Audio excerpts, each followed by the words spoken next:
Hey everybody, this is Silver Spook, and this is the video on the paper tigers that are burning, the failed Operation Prosperity Guardian, Yemen, the Axis of Resistance, and of course the amazing, famous, well-known, well-memed video game Zero Wing, and all your base are belong to us that I've repurposed. I am memeing like it's 2006 um, uh, into all your ship are belong to us. But anyways, so in this video, I wanted to focus on a lot of current events that have happened this week, and kind of zero in specifically on the military aspects. But military and economic are, both are going to be major components of this, and in particular the sea, the ocean, the seas, the straits, and the control that ostensibly and supposedly the U.S. and the Western powers have had, or to a large extent they have had it, but at the same time, the idea that the United States military is supreme, and before that the British military, and if not the British, the French, some confluence of European military and Euro entity militaries are the greatest in the world and control the high seas, right? The British ruling the world under the barrel of a gun. The British sea power, the so proclaimed British sea power. And while, like, of course, there is a large quantity of weapons, and there still is a large quantity of weapons being produced, manufactured, and of course used. Obviously, to this day, most of Israel's weapons that it's using to slaughter and commit genocide against Palestinians is Western-made American weapons. But there are several historical fairy tales that have been told about this supposed, Western military supremacy or colonial imperial military supremacy, and the undefeatableness, the invincibility of the French, the British, the Americans, the Spanish, etc., even the Japanese. And the reality is, one of the realities is that, number one, they're not undefeatable. Number two, they haven't really ruled by winning wars.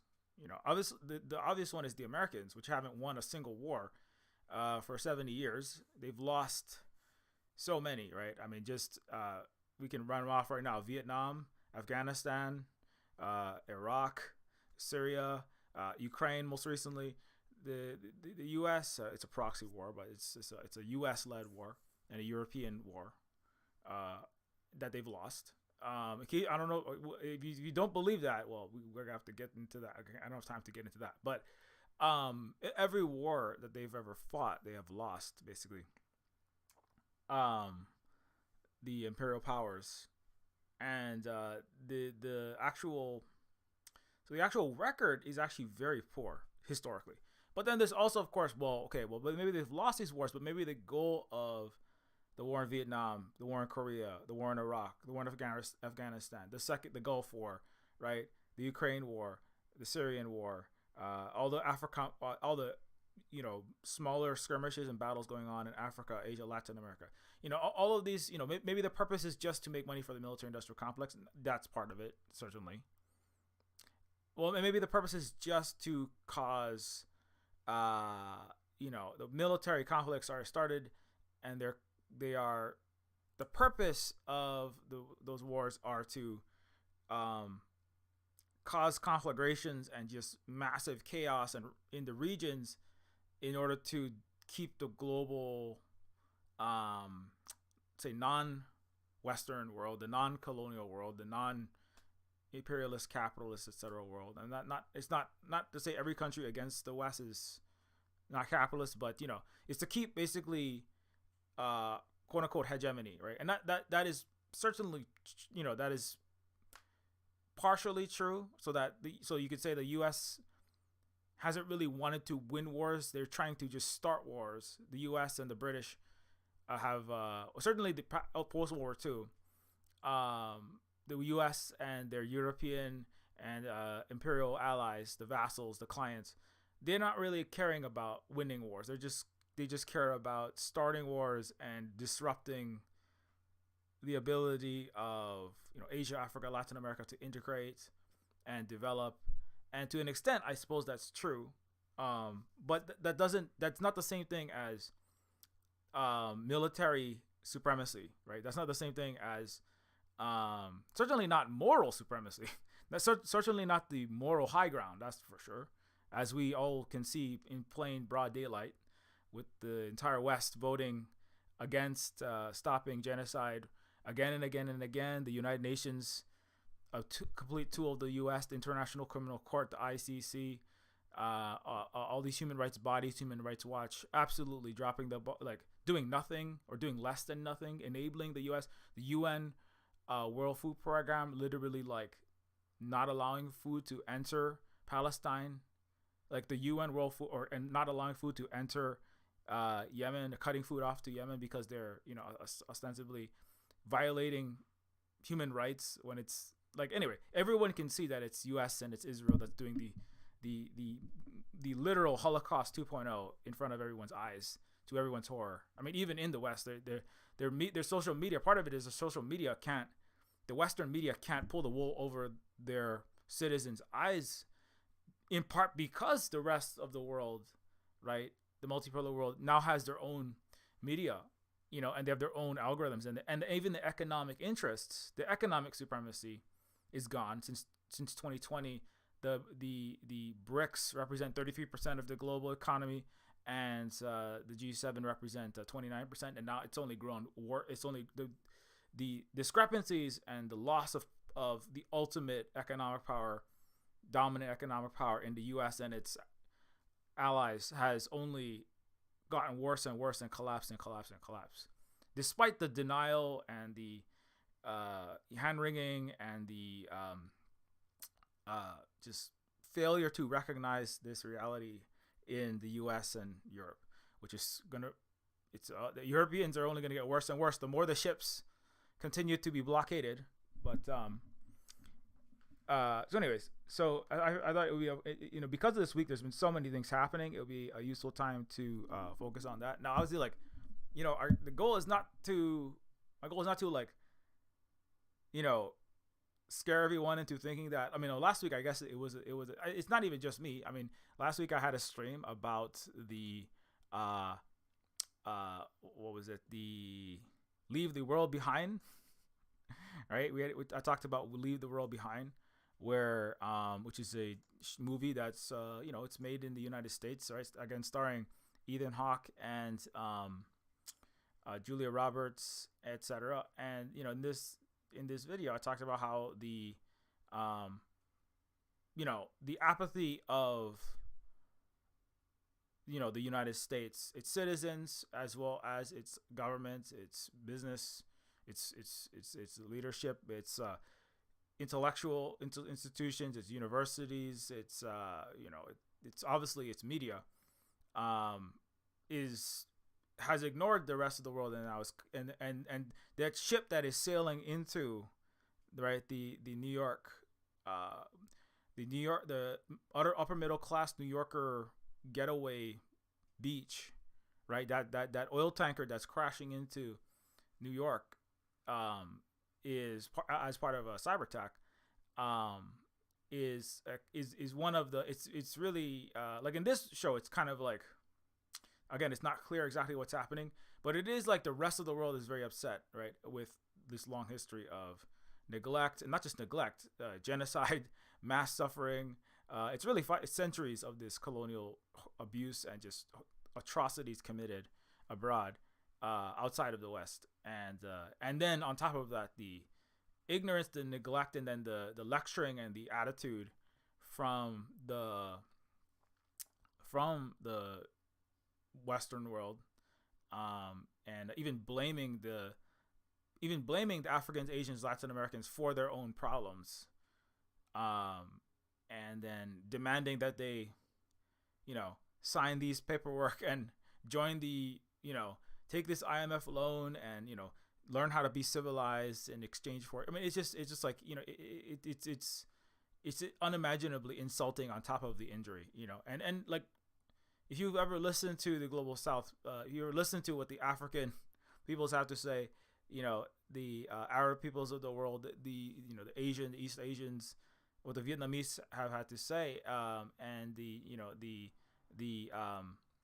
Central South Americans, the Guatemalans, the Bolivians have to say about the United States. They're like, we don't want to this simultaneously pretending to be the most moral, human rights, freedom, equality, value, representing, rules-based order, whatever. They have all these words for this, right? These trying to prop yourself up as like the paragon of goodness, while simultaneously being the worst to everyone else in the world, taking all of their wealth, taking everything they have, right, leaving them with, just a shirt on their back, working in slave pits under, cooed, colonized, color revolution, puppet governments run by the West, right? What's Thomas Sankara would call neo-colonialism, which is like colonialism, but in some sense is worse, because at least in colonialism, the colonialism was like the Republicans or the conservatives, right? They just told you, oh, well, you're worse than us, and we're gonna beat you up and take your stuff, and too bad.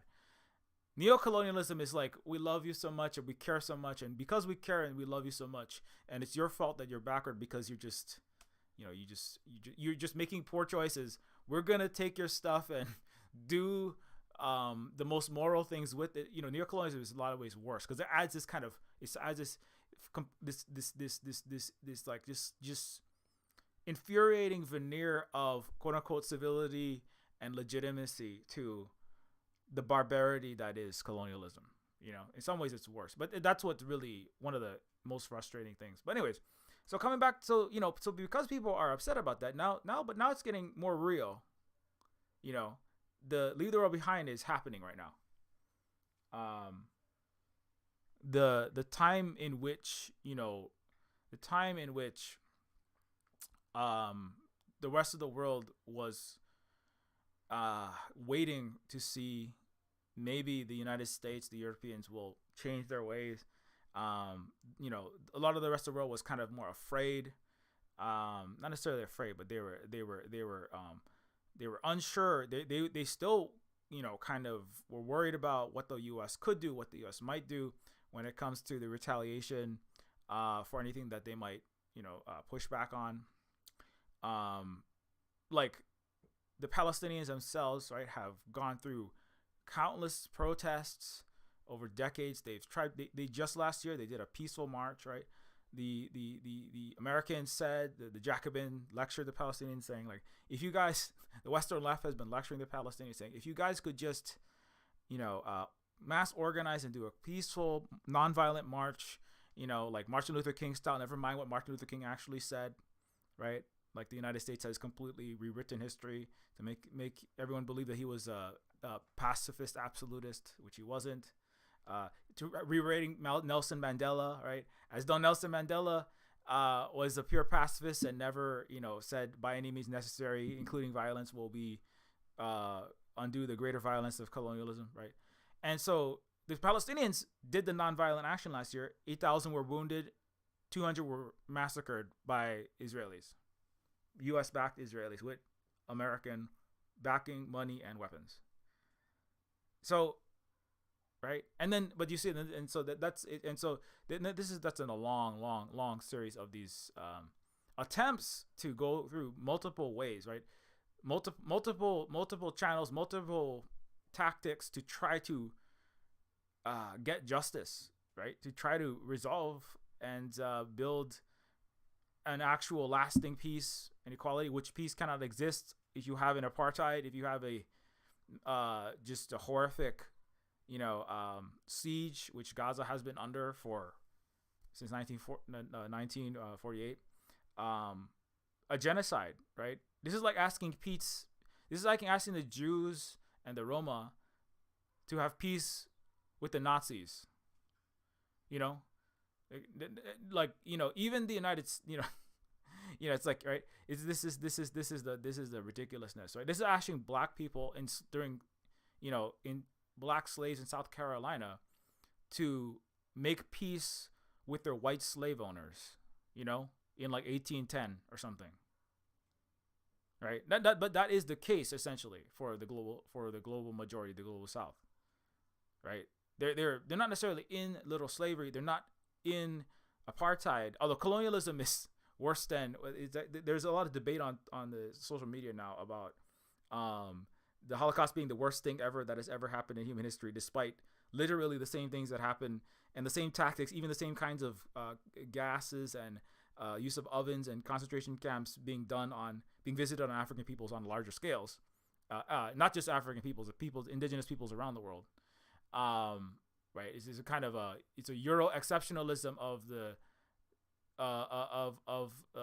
the colonial tragedy. When it's done to white Jewish people that they want to use as a new Nazi for their unsinkable aircraft carrier Israel and to control resources in the Middle East or West Asia. So, my point is that there has been many peaceful tactics. There have been many peaceful tactics, right? Take the political route and vote and try to get political action, right? And then Israel created Hamas. Now Hamas is a different entity now that does represent the people. But the Netanyahu's creation of Hamas was an attempt to subvert Palestinians' political pathway to justice, right? There's the mass demonstrations. There's formed political parties, right? There was let's do marches. Let's plead to the UN. Let's do the legal route, right? The Palestinians have fought so hard with human rights lawyers, going through the UN, pleading to all these European governments or governments around the world, right? You've got the Human Rights Watch. Even like Human Rights Watch is largely an organ of the U.S. empire, the U.S. capitalist empire, but the Human Rights Watch has even been forced to admit that, with the 99% unpotable water, the control of calories, food, constant, complete, just illegitimate murder of people by the Israelis, the apartheid wall, the open air prison, even Human Rights Watch have had to admit. So like, go through human rights organizations, talk to the UN, try to legally, litigate your way to justice, right?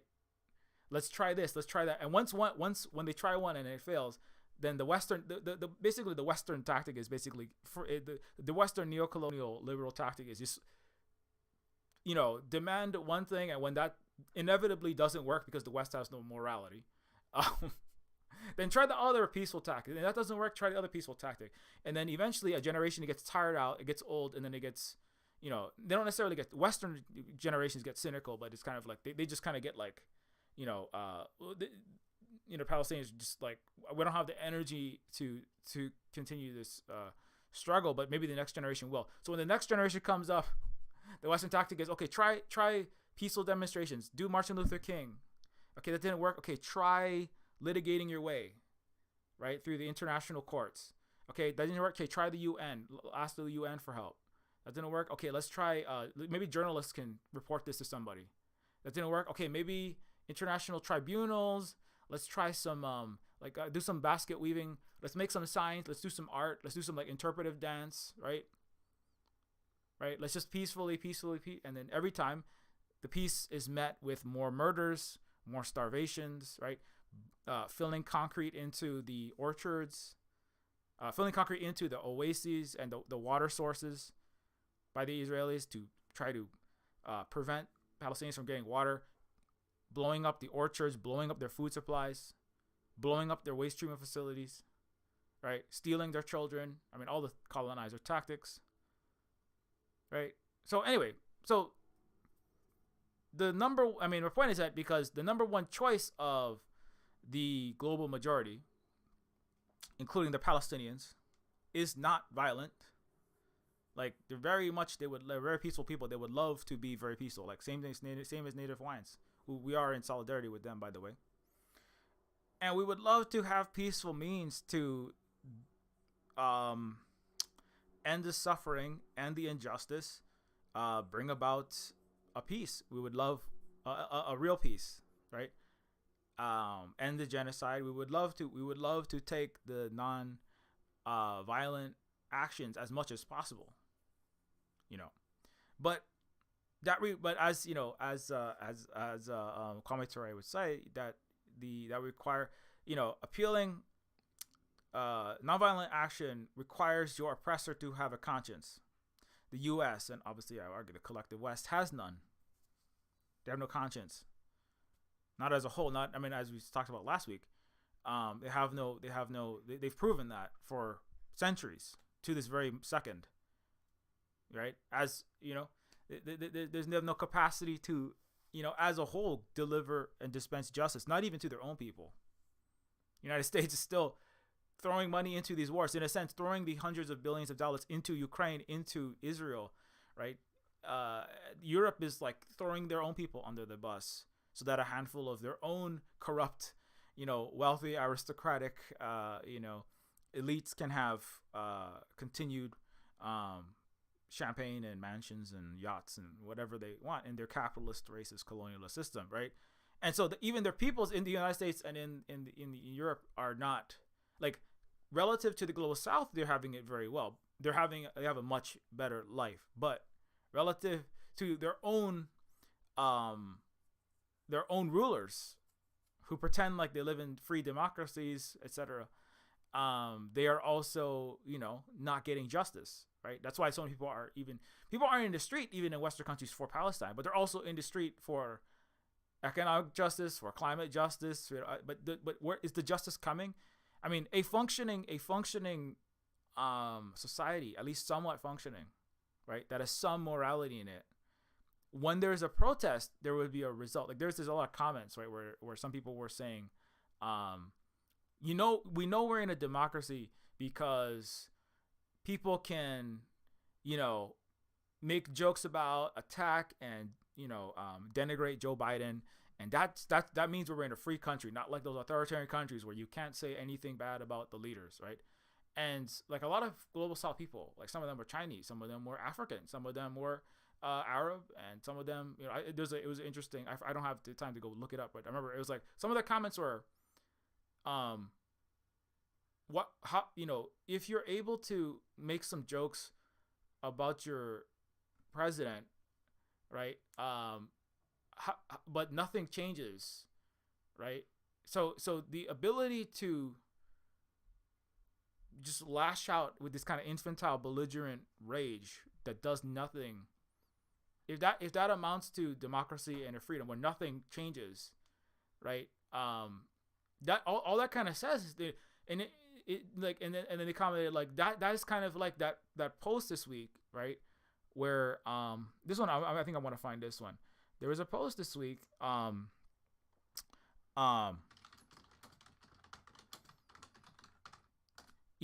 where somebody said, you Houthis are about to find out why we Americans don't have universal health care, right?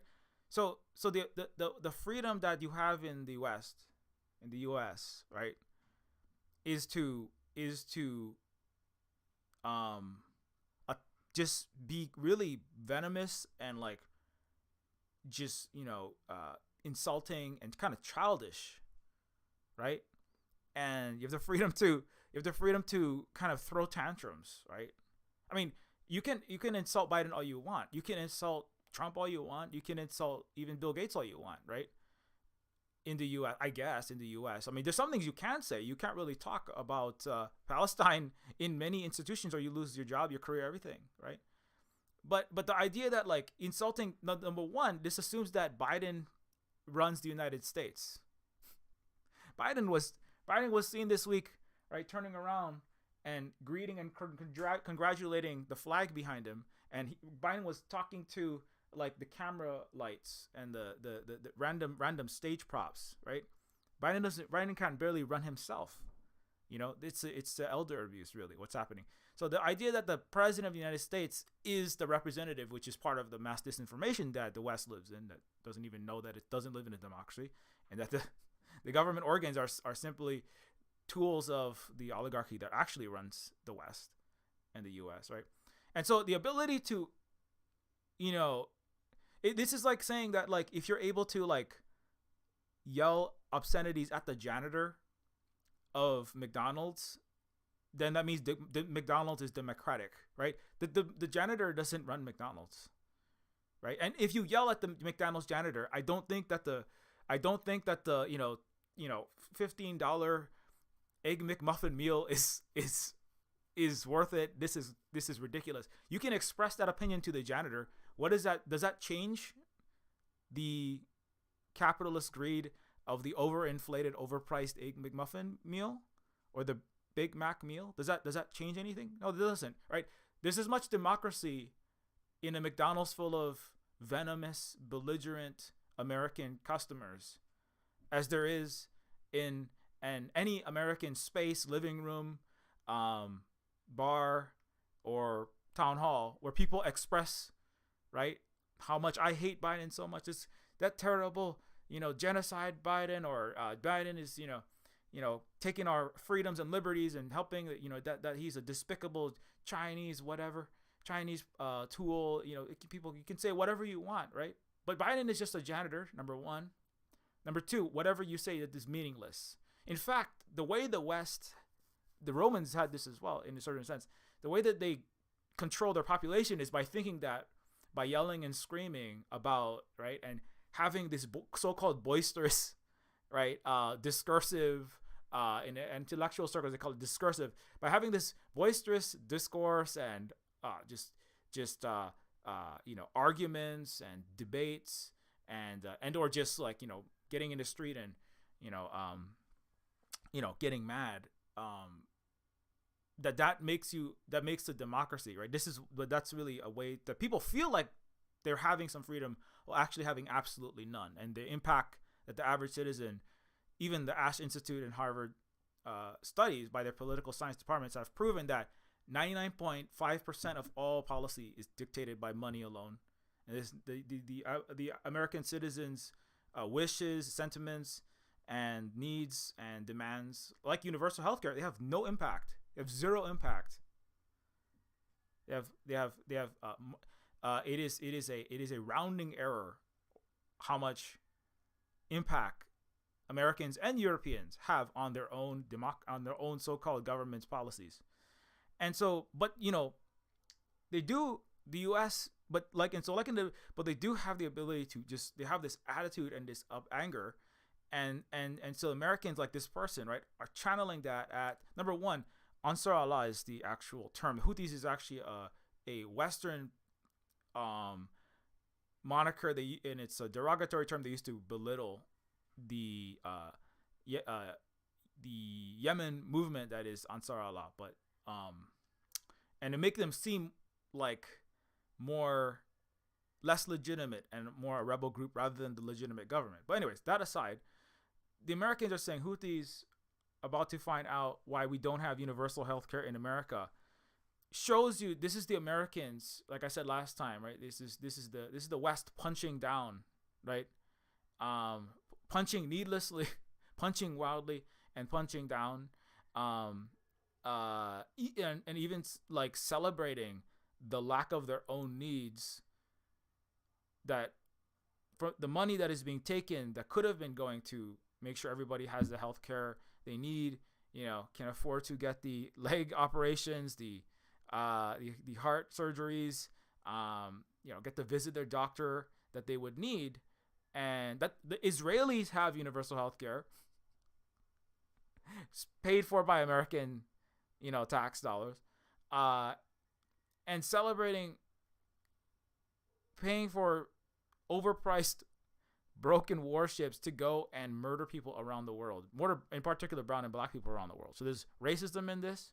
There's like just this like it's a really sick thing, right? But this is a very American, it's a really very Western thing, which is that because it's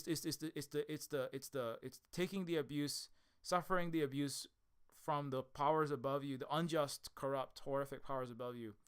And then instead of like trying to change the unjust structures, systems you're in, right, is that it is taking your upset and anger out on those who have less power than you. So it's really, you are participating in the system of immorality.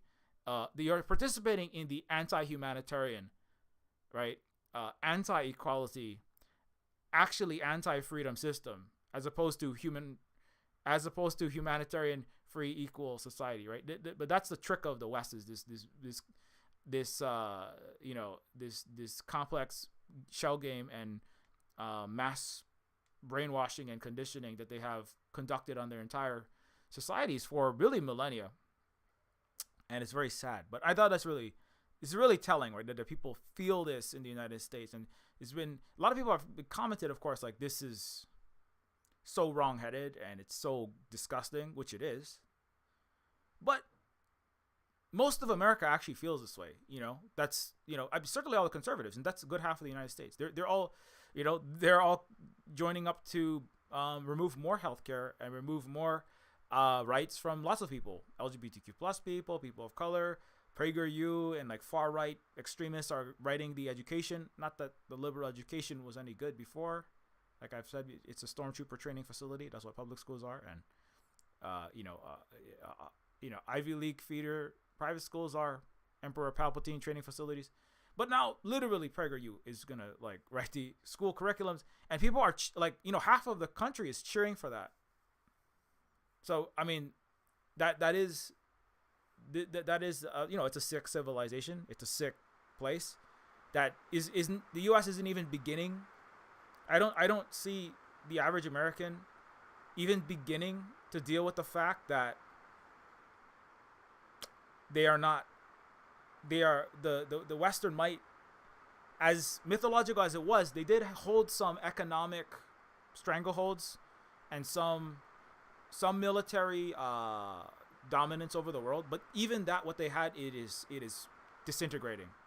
It is disintegrating. I wouldn't be surprised if there's like total collapse by the end of 2024.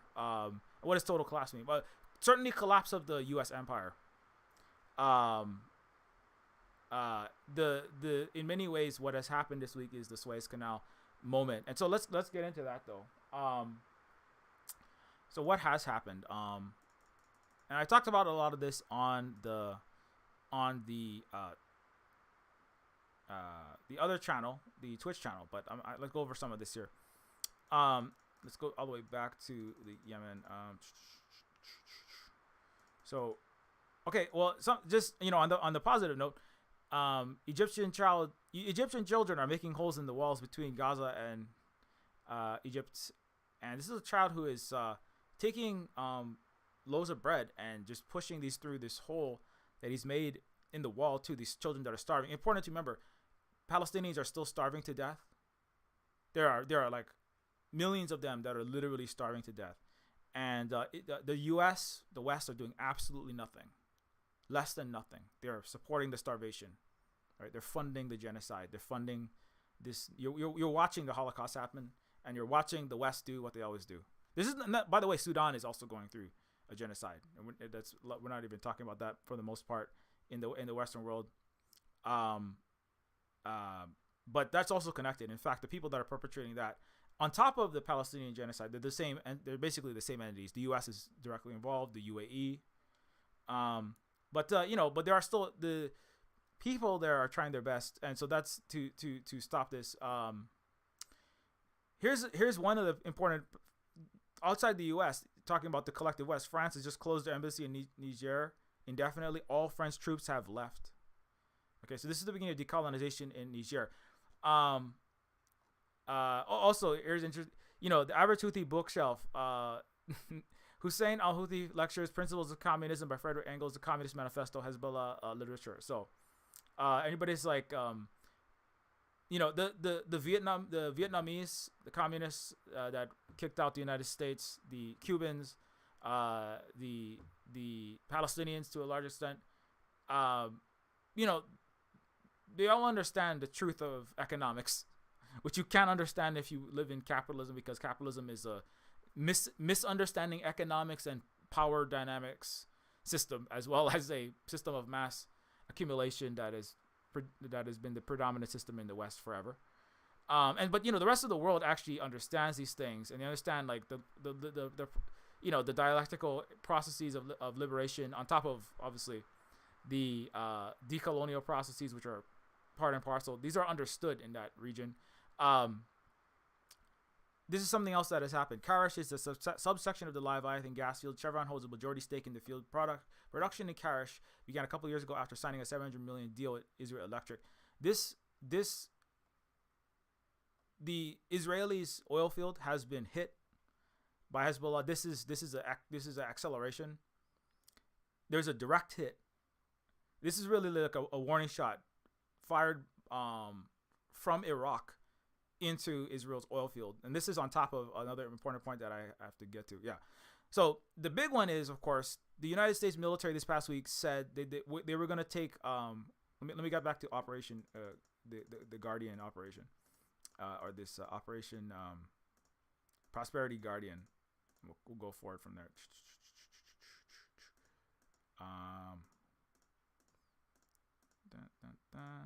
Okay, I went too far. No, go back a little bit. Okay, not that one. Prosperity Guardian. Where is it?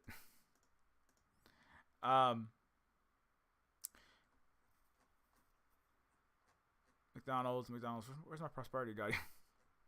Okay, I know. Okay, yeah. So here, sorry, I'm gonna go back to my main Twitter feed. I've lost my Prosperity Guardian tweet. Because it happened earlier this week. But basically, like in earlier this week, the United States, here, not this one. Yeah. Okay. Well, this is about the Red Sea blockade. So, the Western affiliated ships are being forced to travel around Africa rather than through the Suez Canal because of the blockade of the Red Sea that Yemen is currently enforcing. Right. The results of this, right? Of course, like this is the Yemen. This is the graphic that I made is the Yemen leader of Ansar Allah, right, or sometimes known as the Houthi leader, or military leader. I forget his exact position, but he's a spokesperson.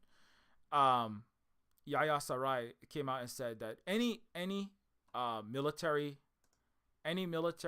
or any Israel flagged, any ships bound for Israel that are supplying Israel with weapons, with gas, with anything.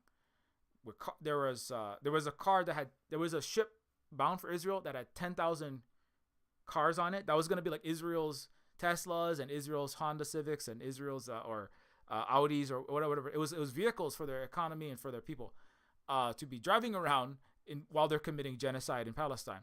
And also it was part of like and many other of the key inputs that they need to make the Israeli economy move at all, right?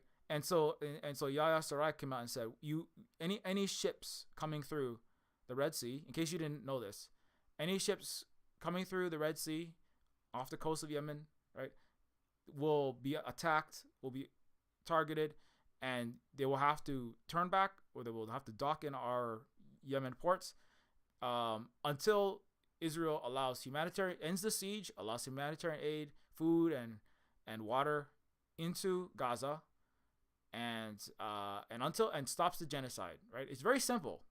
It's very reasonable, right? Stop massacring people. Even what most of the world, right? If the Western world was democratic, if the UN fulfilled its duties, right, to protect human rights, right? Even Angelina Jolie today said, "I just discovered that the UN doesn't protect human rights." Well, interesting it took you so long, despite how many times you've been around the world watching the UN not fulfill human rights for the last forever.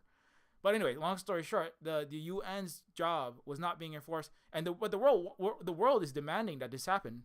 But the U.S. rulership, Europe, which is all vassaled, and all the Euro oligarchs that run Europe are all headquartered in D.C. And the U.S. said no. The U.S. said we're going to keep on slaughtering the Palestinians because we want to control the world's resources and build a giant Ben Gurion canal through all the dead bodies of the 2 million slain and ethnically cleansed Palestinians, and we don't care. Right? And the blood is all over the U.S. and the collective West's hands. And Yemen, but Yemen has said, well, we're not gonna, we're not. There had been no country that had directly stood up to the United States, right? There had, like, of course, the Palestinians had resisted with the necessary violence that they've had to resist the greater violence of colonialism and the genocide and the mass siege, right? The Hezbollah has also joined in measured responses, like artillery and missile strikes on limited artillery missile strikes on certain targets, like in a tit for tat. Like Israel launches one, Hezbollah launches one from the north in Lebanon. Syria and Iraq have participated in attacking U.S. military bases and assets, like in a very measured way. They're really like reminders that like this can escalate. The Syria and Lebanon and the axis of resistance, which includes Iran, they have not gone. They have not pulled out all the stops that they could pull out, but not even close, right? It's important to remember behind Iran is also China as well, and Russia. Now they don't want to get as directly involved, but the missiles that Yemen is firing at American, British, and any ships that are supporting Israeli genocide, these are based upon a Chinese design that Iran re-engineered and then is now being used in Yemen. And so, also important to note, the Chinese have pointedly refused to assist the distress calls of pro-Israeli genocide ships, or ships that are taking equipments, right? And the U.S. Western media economists and the Financial Times have accused China and been lambasting China, saying China is anti-peace and China is not supporting human rights, right, by joining in the police actions against Yemen. And of course, China is just simply being silent on that because they're playing they don't want to start, they have to balance a lot more things at that highest level, but the subtext is China is saying, as part of the global majority, by the way, basically they're saying the U.S. can go to hell, and the West, you can go to hell. The Chinese ships, Russian ships, the tankers, they're still moving through the Red Sea. Non-Israeli genocide supporting ships, any ships that are just taking products through, they're all passing through fine, right? The West has claimed that Yemen is attacking ships, right? That Yemen is blockading all ships coming through the Red Sea and the Suez Canal, right? Well, that is actually not true, right? And this past week, what was it? Maersk. Was it last week? Thursday, Friday, Saturday, I think. Maersk and let me see if I get that. Maersk, BP. Yeah. So last week, Maersk, BP, and the 5 largest shipping companies in the world stopped sailing through the Red Sea. BP, British Petroleum, that's one of the biggest oil companies in the world, stopped sailing through the Red Sea. Evergreen also confirmed that it had temporarily suspended import-export to Israel. More than half of the shipping lines to the Red Sea have been halted thanks to Israel's genocide. Also, some other interesting facts. 85% of Israel's shipping to the port of Eilat, which is the port in the Red Sea that Israel has, is gone.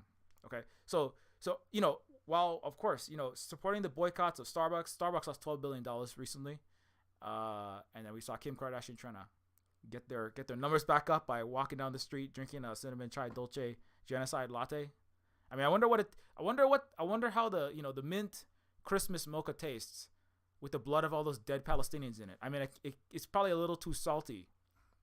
It's a little too umami, with all the dead Palestinians in your latte, and also your McDonald's and all the other. So the boycotts are obviously very important for people to keep doing, because it brings economic damage, and the only language that the capitalist imperialist racist world speaks in is military threats and economic. Ultimately, economic is one of the highest threat. But they also will respond to military. They don't respond to morality. They don't respond to law. They don't respond to democracy, protest, peaceful, nonviolent. They don't respond to any of that.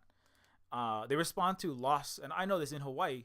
The United States only responded to the illegal anti-Hawaiian violations of our sovereignty and UNDRIP, the UN Declaration of Rights of Indigenous Peoples, on Mauna Kea. It's not because the UN showed up and stopped the US from building billions of dollars of projects desecrating our mountain, right? That's not what it was. It was that there were 8,000 Hawaiians were arrested, and then the Hawaiians started blockading highways and shutting down hotels in Hawaii, right? That's what really caused the change. The idea of justice and human rights and democracy, it was very clear. And that's not many times. The Wet'suwet'en struggles against the pipelines, they had to blockade the port of Vancouver, very similar to the blockade of the port of Eilat, right? Port of Vancouver has $450 billion a year of trade come through it. The ports, all the trains in all of Canada, right? That to choke out Toronto. Toronto's ports were shut down, right? When the oligarchic vassal that is Canada suffered all this damage, then suddenly, right, the illegitimate unceded territory oil operations started to pause a little bit. They didn't stop, but they're like, oh no, if we lose $450 billion plus of global trade because indigenous supporters against these genocidal pipelines and genocidal settler colony that's Canada continues, we could lose all this money. So again, there's no morality in the West at all. U.S., United States, the so-called Christians. There are no Christians. There are no actual people who follow Jesus Christ, who was a brown anti-colonial man. The Christians are all in the global South. There's no real Christians in the West. Otherwise, they wouldn't be blowing up the Catholic Church on Christmas, and Jesus' birthplace wouldn't be a pile of rubble of dead Palestinians. Jesus was a Palestinian. So the Western Christianity is a lie. There's never been any. But long story short, so economic is the only thing that they understand, and so that's why Maersk and all of these companies have been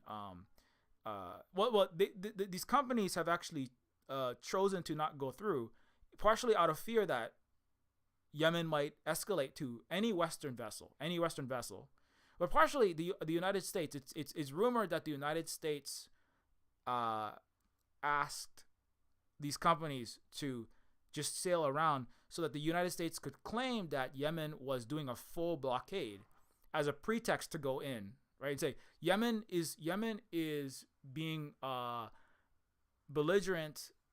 It is being irrational. Yemen is a rogue regime of, primitive Houthi pirates, and the U.S. has to go in, right, and stop this, right? But that's absolutely not what it is, right? That's not what it is. So the U.S. announced the start of Operation Prosperity Guardian in the Red Sea with the UK, Bahrain, Canada, France, Italy, Netherlands, Norway, Seychelles, and Spain, right? All of as I mentioned on the Twitch recently, all of the OG Western colonizers, right? The Italians are the OG, they're the most OG because they're like the original Roman Empire. That turned into the Holy Roman Empire, and then the Pope Francis, the ultimate, angels on the pinheads, moral, discerner of ultimate truth. The Jesuit, the great arbiter of morality. That is the Pope of the so-called Great Western Christian Church, right? It's the Holy Roman Empire. He only saw fit. Also his Argentina, where he comes from, is run by a fascist, by the way.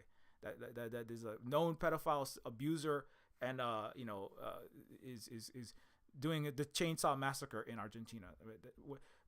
Pope Francis, the Obama of the Catholic world, that was there to make it look like it wasn't still the Holy Roman Empire run by literal Palpatine Ratzinger.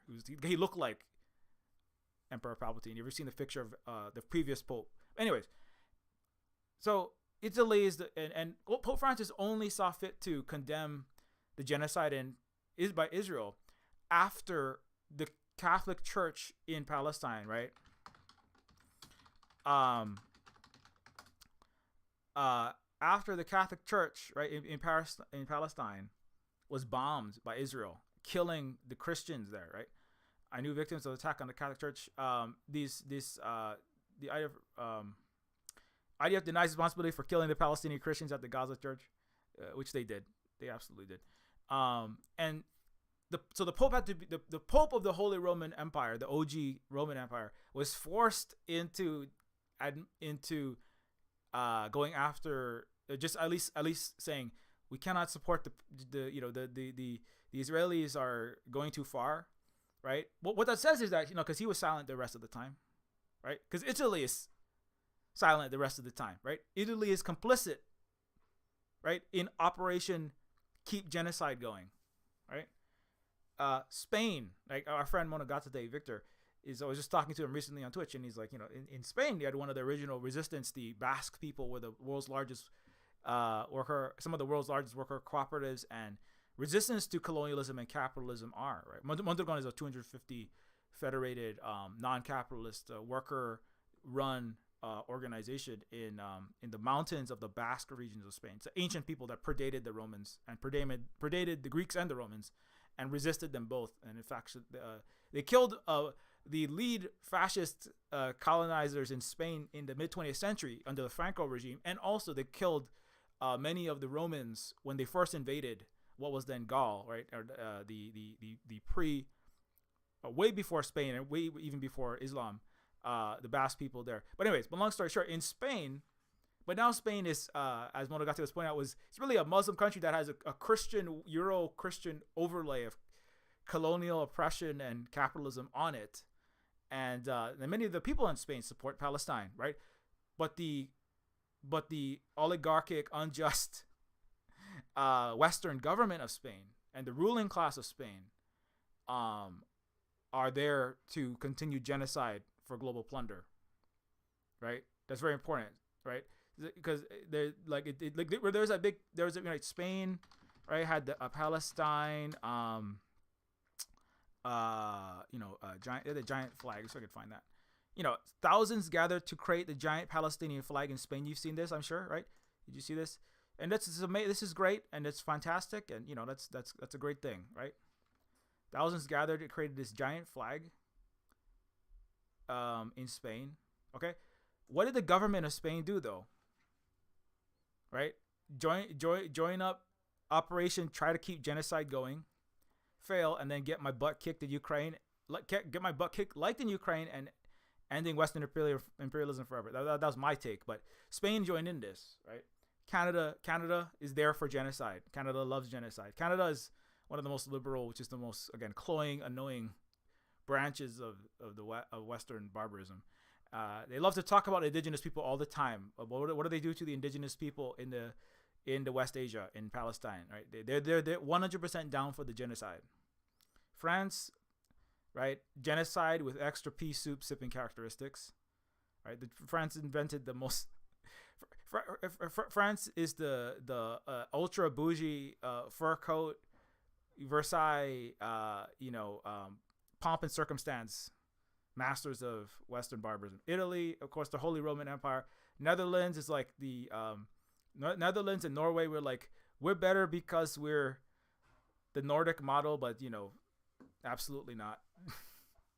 Seychelles, like, who the hell is this? Like, who cares? This is nobody.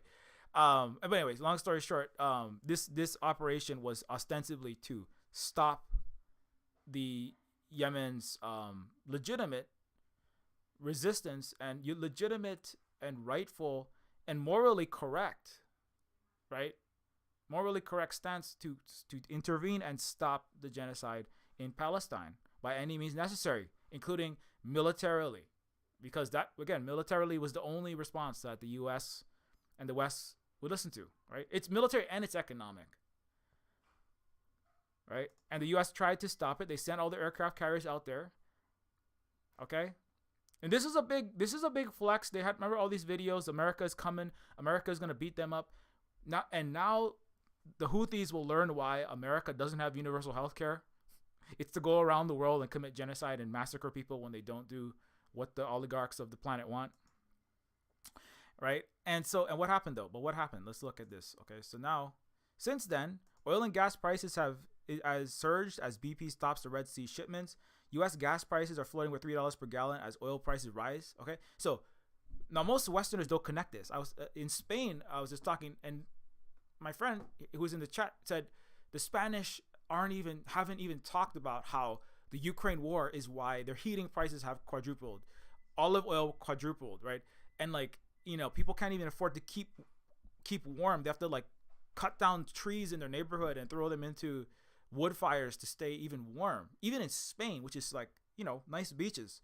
It's a more tropical area, but even there it's cold. But imagine what it's like in Germany and way up there, right? But people don't even realize in the Western countries that one of the main big reasons, especially in Europe, why they're paying more, is because the thought that the Ukraine war would collapse Russia's economy is absolutely backfired, and it did the absolute opposite, collapsed Western economy, and it accelerated the decline of the dollar hegemony, economic supremacy, and all of the energy and material and product and supply chains that they used to have, and now they're paying through the nose for that. And then the war in Israel that the Europeans are also supporting is even increasing the economic damage and the blowback that they're suffering, and the U.S. is too, right? The U.S. is paying higher. Part of the reason why you're paying, there's many reasons why you're paying higher. Capitalist greed of the corporations just choosing to raise prices is part, but then also everything is getting more expensive because the supply chains, the shipping, and the cutting off and the moving away from Western, including U.S. Business dealings and shipping is just falling apart. Anyways, okay, let's move forward though. Let me find my little okay, so that happened. So after that, and after the United States, right? After the United States sent the military and all of its so-called prosperity guardian, Operation Save Capitalism is another way to describe the U.S. operation in the Red Sea. Okay, so after that happened, what happened? Yemen is mobile. Okay, so let me go.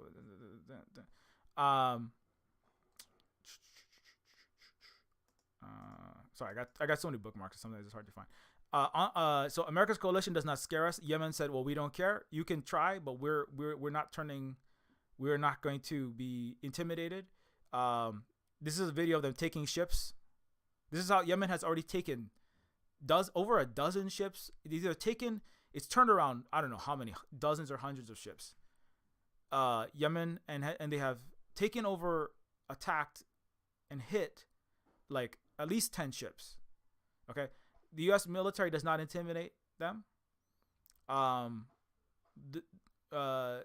You can send your soldiers to Yemen, and the United States will only face in Yemen.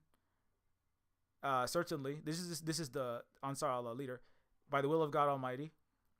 Something harsher than what he faced in Afghanistan, and suffer more greatly than you suffered in Vietnam. Anyway, so this is all the people of Yemen. You see, there are 2 million people in their army. By the way, Yemen is an ancient civilization. The Romans called them. It was the happy Arabs. It was like Arabia, and I can't remember the second Latin word, but because in Yemen there's a long history of a culture of, speaking of morality, like they have a strong belief in knowing yourself, knowing who you are in the world, and being confident in yourself, and standing for what is right and against what is wrong. And it's a very, sometimes they call it pure culture, but it means it's pure in the sense of not having clouded judgment by selfish desires, bigotry, these kind of like the corruption of money, the corruption of wanting for yourself. It's like they're very much rooted in always doing what is right in all times, no matter what ethnicity and race. And this is actually old Muslim culture, which is the even the it's in the Bimaristan, which was the first one of the first universal healthcare systems, if not the first, that was established where the Muslims would treat these moving hospitals. They would treat anyone of any gender, of any race, of any creed. You could be Christian, you could be Jewish, you could be any, you could be obviously Muslim, but any religion, and they would treat you. Gaza, the word for Gaz comes from Gaza, but Gaza was part of this this medical system, and not just a medical system, but it's part of their system. But we also feed and we care for all needs of all people, no matter who, right? It's and so anyway, Yemen like is very much like strongly adheres to this. Like other countries have, in some senses, right? There's many things that have happened, but there are other Arab countries that have not stepped in. Now, sometimes there are escalations that could have negative, like the total ramifications could be negative, but also, there are economic, there are clouded judgment in Saudi Arabia and the UAE are two that not just have clouded judgment. They're like literal, like deeply client puppet oligarchic states that are similar to the United States, corrupt, non-free places run by horrible people like Mohammed bin Salman that are selling out his own people, and the UAE as well, which is UAE is participating in genocide in Sudan. The UAE forces that that Yemen's Ansar Allah actually fought 80% of the forces that are currently committing genocide in Yemen. I'm sorry, in Sudan, were who Yemen fought. So anyway, Yemen is like, we are going to fight because that is the right thing to do. We're not going to fight because that's economically good for our business interests. You see the difference there, right? America, where the West and a lot of the colonial capitals, they don't do things that are against their business. Yemen doesn't care what the business interest is. Yemen is not going to do things because those people are like, we like those people particularly.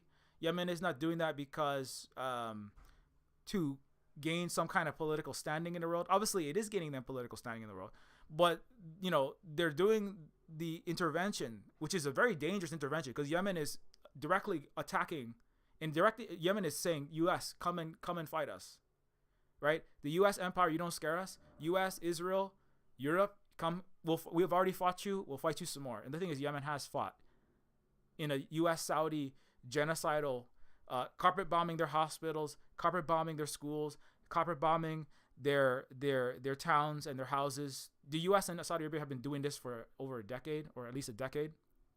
And Yemen has come out and they said, "Oh no, you fight. We'll fight you some more." And they're only stronger now than they were in 2014, right? President Obama once in an interview said, "What can we do about Yemen? What should we do about Yemen?" Right? And he once broached that in a meeting, and Hillary Clinton and the rest of the U.S. and the West said, "Who cares? Right? We're going to kill them all, and then we'll take all the oil, and we'll maintain control." And the thing is, like, but not that Obama's a good person, but like in terms of what he in some did, but right, but it's like the U.S., even if there is any moral person in the United States, the U.S. as a whole the West as a whole have no capacity to act on what is actually morally correct, and but they and even many other countries in the Arab world don't, they have not got it together for whatever confluence of historical, political, economic, and cultural reasons. But that's one reason why they're leading.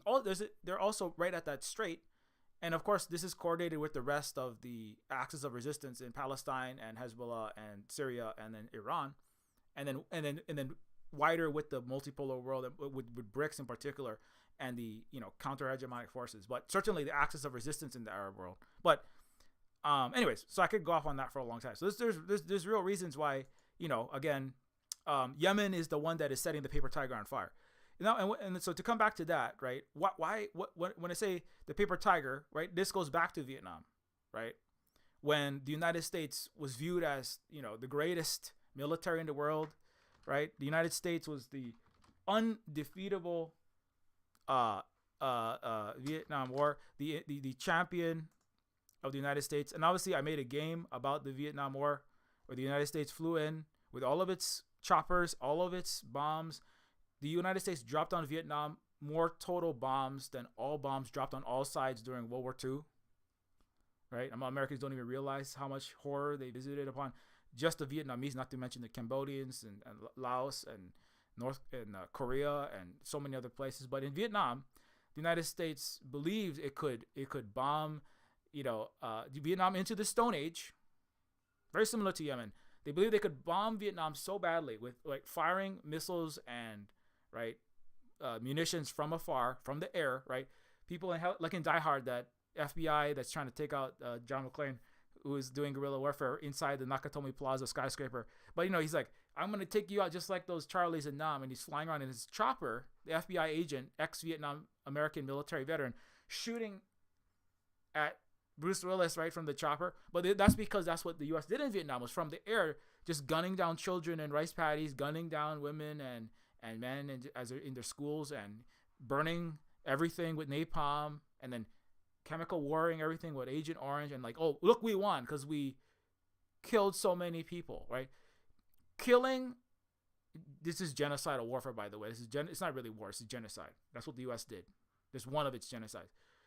Poisoning the land, slaughtering millions of people, trying to starve people out, killing children, killing women. This is what Israel's doing right now, right? This is what the U.S. did in Vietnam. This is what the U.S. did in Iraq. This is what Britain did in India. This is what they did in Ireland. This is what the French did in Vietnam before that. Killing tons of civilians, causing mass immiseration, starving people to death, cutting off their water supplies, just being a horrible slaughter that doesn't win wars. That doesn't actually result. That makes you a horrible, criminal, most despicable people and countries on the planet. That's why the West and the Europeans are the worst, because that's all they have been doing forever. But that doesn't actually militarily result in the victories. The only people that the U.S. can get, Muhammad Ali was asked to fight in the Vietnam War, and he said, "Why would I go and fight for you whites in America? You're all breaking your neck to run away to Switzerland and to Canada, and you want me, a black man, to sign up for your war to go fight in against the Chinese and the Vietnamese and the Russians. I don't know any Chinese and Vietnamese never did any harm to me. Why would I? You're my enemy. You're when I try to ask, if anything, I want to fight you, right?" Muhammad Ali said, "Why would I, as a black man, fight in Vietnam when they have done nothing to me? You're the one that is. When I want freedom, you're the one that's oppressing me. When I ask for life, you give me death. You're the one beating us down. You're the one making us use a different water fountain, send us to different schools, keep us on the bad side of the train tracks. Why? And when we ask for anything, you give more violence and you give more economic suppression to us. Why should I fight for you, right?" So the U.S. has to lie to everybody. The West can never tell the truth about anything ever. Otherwise, they couldn't keep their system going. They have to make their people convinced that they're fighting on the right side of history for freedom and human rights and democracy, right? And so don't join the U.S. military, number one, and any Western military, because you're only going to do evil in the world. And then later on, be sad about it. And America will make a movie about how they made you feel sad, like Apocalypse Now and Full Metal Jacket, that are not anti-war movies, actually. They're not really telling the truth. The Decolonizers is a game that I made about actual history where the United States committed genocide to prevent the spread of communism, also known as Save Capitalism. Right? Vietnam was a bombing human rights, freedom, and capitalism into the Vietnamese, ostensibly. Right? You could call the Vietnam War Operation Prosperity Guardian. Like the U.S. and its allies in the Red Sea, right? Because that's what it's always about, right? Nothing to do with morality, nothing to do with. It's about preserving the most unjust, evil system in the history, which is the racist, colonialist, capitalist system. Every Western operation, British, French, Spanish, Italian, Norwegian, Danish, they're all Operation Preserve Evil in the world. So when you sign up for NATO, any NATO military alliance member, any U.S., Canada military, you sign up for any of those, all you're going to do in the world is evil. Obviously, if you sign up for the Israeli military, most of the Israeli military is made up of white people, white Americans, obviously not only white, but they're white Americans, Europeans that go to Israel. Pedophilia is celebrated. Child murder is obviously celebrated. and commit horrors, right? South African whites like Elon Musk go to Israel. Elon had a great time in Israel. He found great kindred spirit with Netanyahu. That's what he said. He felt like he really related to the Israelis, right? Because he's an apartheid racist colonizer from South Africa, which had apartheid until about 40 years ago. So anyway, so this is part of why there can never ever be truth in the West, right? The population will always be lied to for the foreseeable future, unfortunately. Whatever truth people find about their systems that that are supposedly the greatest in the world will be from the Black, Indigenous, and the global South, trafficked into the United States and into Europe. Europe is amazingly diluted. It's like when I talk to Europeans, sometimes I'm like, it's like worse than America. Some Americans like kind of like have an inkling that something might be wrong, but the Europeans, part of it is because the Europeans were just planetary mass murderers, colonizers, right up until the World War II. The Americans at least had to like fight for some socialism and some communism. There's some mass movements that they almost had it, didn't quite make it in the 50s because they got, the white man broke off from women and the people of color, and they were kind of it was bought off, unfortunately. But there was a huge,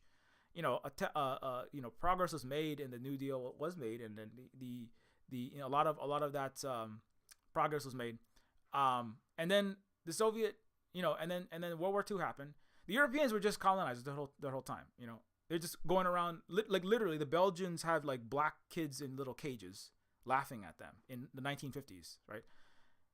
The Europeans have been going around the world stealing everything from everyone, and then World War II broke out, and then after that, the United States, right, and the Soviet Union were in the Cold War, and Europe was the bulwark between the U.S. and Soviet Union. So they all got the social democracies.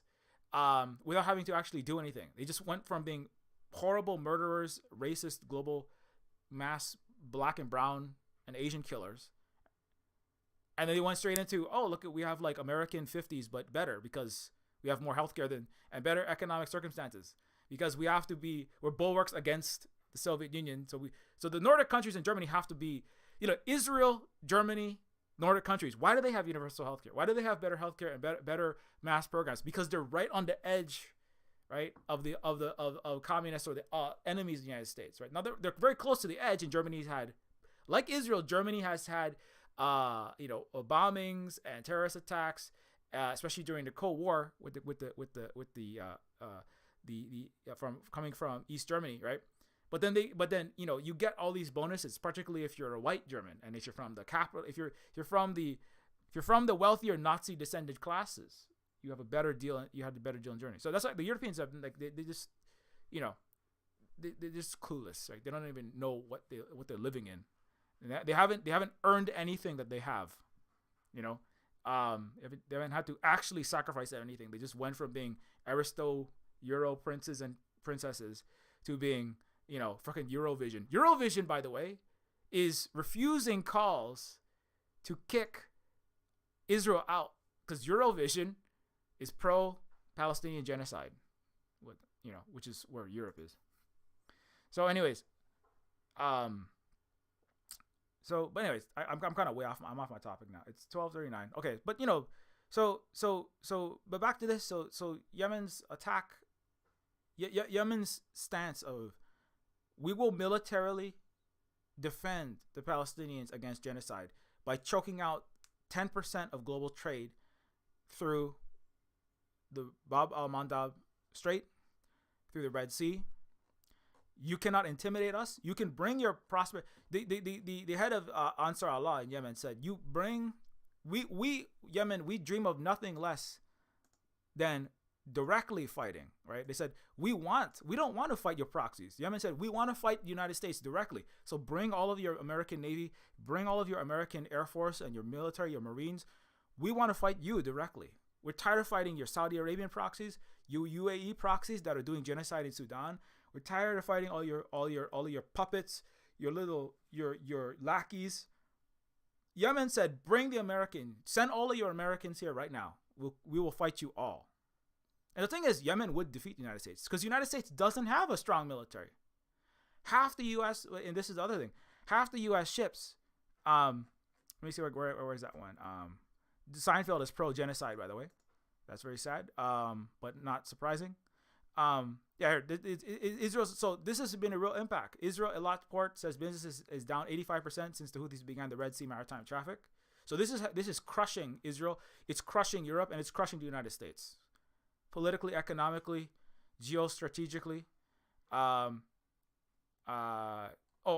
Israel's most elite group, Golani, has pulled out because they've lost like a quarter to a third of all their fights. This is like the A team of the Israelis got beat down and defeated by Hamas, by the Palestinians. Okay, so Israel itself is military getting its ass wiped across the map. It is getting slaughtered. It is getting just destroyed by Hamas, which is not as strong as Hezbollah, which is not as resourced and as powerful as Hezbollah, which is not as powerful as Yemen. And behind them is many other forces, right? So if Israel and the U.S. can't, there are American soldiers and Ukrainian soldiers in Israel getting their heads shot off, getting their tanks exploded every day, right? Again, right? Like I said, murdering innocent children and blowing up apartment buildings, right? Killing Christians in the churches and then pretending like there's no Christianity in Palestine. And then the Pope has to go, oh, maybe I'm against genocide now. Because the Pope is pro-genocide. That's why he loves the doctrine of discovery, killing indigenous people in so-called Canada. The Catholics, all they are like this, like they're like the holy genocide blessers, right? They're like, they take the bread and the wine, and then they go, this is the skin of dead Palestinians, and this is the blood of Native Americans, and then everybody like eats it because the Europeans are cannibals. But anyways, so that's what the Catholic Church is good for. All the Catholics are gonna leave my stream now, but I don't know. Go to hell. Also known as Europe. Anyways, the Catholic Church genocided my parents, so I have a personal bone to pick with your little Catholic so-called good church. This is a disaster. It's the Holy Roman. The people killed the anti-colonial resistor of the Pharisees, also known as the UAE of 2,000 years ago. And the America of 2,000 years ago, the Romans, Jesus was killed by these assholes, and then they put him on. They put the artisanal sign of the Palestinian round resistor of empire onto their frickin' Euro shields, and they call it Catholicism, and Constantine's new Roman Empire. Anyways, why? So, but let's go back. So, what is happening there? But they're getting their butts kicked. The U.S. Cannot defeat Hamas. They are creating more Palestinian fighters every day. Half of Israel's tanks have already been destroyed. They are manufacturing their own sniper rifles. Like artisanal sniper rifles are being made. Where's that? I have this video that I don't know, where did I save that? Somewhere. Let me see. This is, by the way, this is just another fun fact. This is an Iranian car that is a collaboration with a Chinese car manufacturer.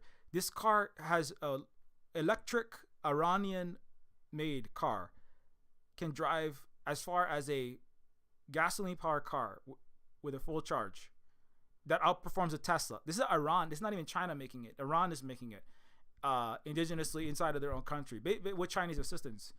So economically, the West is absolutely finished. Okay, now I can't find, but there is a handmade.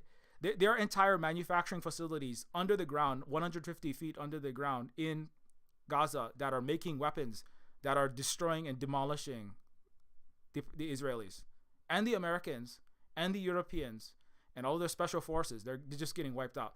So, I mean, all the horror that you watch, right? All the horror that you watch, which is important to recognize that those horrors, those genocide is being visited. The killing of women and children, the killing of an innocent men, and the killing of all of these people, blowing up of the apartments, blowing up of the hospitals, blowing up of Al-Shifa, lying about it, right? Discovering that, wait, no, Al-Shifa actually is not a Hamas military compound. They just killed the hospital because Israel is the new Nazis and they want to kill every Palestinian or kick them out and ethnic cleanse them, right? So that this must be recognized, right? But at the same time, we also shouldn't be, geopolitically doomed out because well, nothing can be done. Like in Vietnam, right? 1 million Vietnamese died. The Vietnamese still won, right? As Ho Chi Minh said, like for every 10 you kill of us, we will kill one of you, but you will tire first, right? That's what the Vietnamese Communist Revolutionary Army said, right? And they were correct. The United States lost. They lost control of Vietnam. Vietnam today has 100 times cheaper insulin, no threat of fascism. Their housing is better than Americans. They have virtually no homelessness. They have the best climate, one of the best carbon emissions records in the world. They're Americans who slaughtered Vietnamese from their helicopters that are 70 years old now are moving to Vietnam because they're dying homeless and healthcareless as elderly Americans today, right? So Vietnam has demolished the United States, right? Vietnam showed the world that the U.S. was a paper tiger and the West was. All of its bombs and its missiles do not make a efficient and winning military. The United States is an absolute loser, and that was against the Vietnamese. And today there are much more powerful militaries than them, but not they're very strong military. But I mean, in relative strength, again they are far more powerful, and not only are more powerful, but they're also not afraid to use the force in proxy conflicts and in other conflicts. And also they're tired of putting up with this. And also this is the discourse about Nazi Germany. Reducing Nazis to the level of an average colonial empire is so absolutely disgraceful. They laundered all of Europe's sins through Hitler like some kind of fascist Jesus. No, exactly right. Because the Nazis happened, like nothing, everything, anything that you can possibly say, any genocide that the Jewish people can do and if you criticize it, is reduced to anti-Semitism. And anything that happened in Africa, Asia, Latin America, which is way more than what happened in the Holocaust, if you count the entire colonial era, right? We don't think about that, right? This the Holocaust narrative, right? The Auschwitz Memorial was actively supporting the genocide in Palestine, right? And you see all these Jewish people that are saying like we are against I just saw all of these Hasidic Jews like setting fire, these traditional Jews, actually Semitic Jews from Palestine, setting fire to Israeli flags, right? Because they know that this is not, the actual Jewishness isn't represented by Zionism, the Hitler version of Jewishness that's Zionism, right?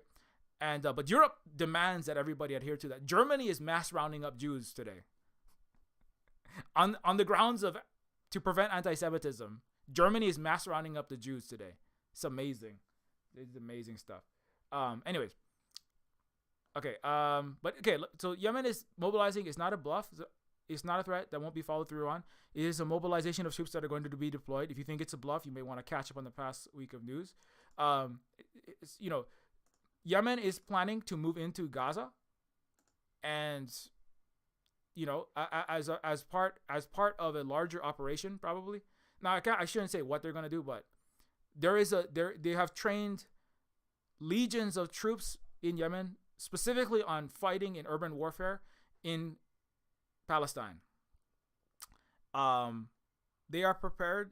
They've already launched 70 drones and ballistic missiles towards the IMF. Every missile that Yemen launches at the United States, it costs $2,000 to make the Yemen drone. And the U.S. is spending $2 to $10 million sometimes on a missile to take down a $2,000 drone. The U.S. military said it cannot sustain even shooting down Yemen's drones. And Yemen has their own ability to manufacture the guns. They manufacture their own drones. They didn't even need a supply chain from Iran, right? This is the thing. All these countries, they're so self-sufficient even. The Hamas even under the ground in the under the ground factories, Yemen and obviously Iran, they are all making their own weapons with complete supply chains, right? It's taking the Chinese example of like we do trade, but we also want circular internal economics where we don't need to rely as minimally. We want to rely as minimally so that almost every product that goes into the Chinese BYD car. Or their semiconductors, all that Huawei is made internally. Huawei is making their own electric cars now, by the way, right? And so And they're saying, supporting and encouraging all these other places to, you guys should really do this, and they're exchanging expertise, and they are still trading, but they're also saying like you really should try to get a total, as much of a total supply chain, total economic process. Don't rely on just in time, right? And they're all taking this lesson, and what that means is that the U.S. doesn't only need all the products from China for their Walmart so that Americans don't all keel over dead, but also the U.S. needs China to buy $6.5 billion of treasuries that the Chinese are saying we're not going to buy any of that either. So, because the West is not, they are very fragile. And they want to say, well, the whole world's going to collapse. The reality is the whole rest of the global majority, they have been rapidly defragilizing their economies, including their military industrial production. But not just the food and everything else, right? And it's the U.S. and it's Europe and all of these Western countries that are hyper financialized. They're all about electrons and bullshit artistry in the BBC and the NYT, and printing fraudulent paper and trying to control the world with IMF loans. They are hyper fragile, right? But the rest of the world is not. So the U.S. is, so for so many reasons, the West is a giant paper tiger. Economically, it's paper tiger. Supply chain wise, paper tiger. Even ecologically, China has, again, regreened 10%. The U.S. has desertified 30% in the last 100 years. It means it lost 30% of its flora and trees and forests, green spaces. China has increased. Yemen has actually even increased its green, because they have, serious food and agricultural and restoration projects. They've been bombed so badly. And part of that was like, we have to, like in Hawaii also, we have our own, the end of the U.S. illegal military occupation of Hawaii. That's why I said, as a native Hawaiian, we invite our Yemen unlike the UN, the U.S., and the International Criminal Court, Yemen is the only country in the world that is directly stopping genocide by the means that it must be stopped, which is violently with military force, because the Israelis in the West that are doing genocide don't respond to anything but military force and economic direct force. So we invite Yemen to visit the U.S. illegal military bases in Hawaii. Yemen, you want to fight Americans? There are lots of American military in Hawaii. When the conditions are correct, feel free to stop by Guam, stop by Okinawa, because the U.S. military is running from Yemen right now. Spain is running away. Italy, the Holy Roman Empire in Italy, the holy conquistadors of Spain, the British, the French, the so-called great empires of the 1800s, they're all running away. So Yemen, chase them down. Chase the U.S. down into these Philippines so-called proxy war place. Get their asses out of there. Get the U.S. military base out of Okinawa and the PFAS spoiling their water. So I just just a suggestion, because the Americans are afraid of you. The American military has turned around. Prosperity Guardian has failed. Yemen should just chase America down, chase the West down, and then get their military bases out of all these illegal occupations. I see all the Americans have left because now they're scared. It's okay. I'm just joking. That's gonna happen. Yeah, mobilizing is not a bluff. It's a threat that won't be followed through on. But the reality is, obviously they're not just gonna like come sail right over here right now at this very second. Yemen is not gonna come into America and liberate all of the prison house of nations and the indigenous territories of the United States. Right? They're not gonna do that right now. Not at this moment. The U.S. probably could have collapsed a little more before. Something. They got to deal with Israel first. But when I say so, this needs boycotting big time. Eurovision has called for Israel to be banned from the 2024 show. Eurovision rejected the call for Israel to be banned from the 2024 show despite the boycott threats.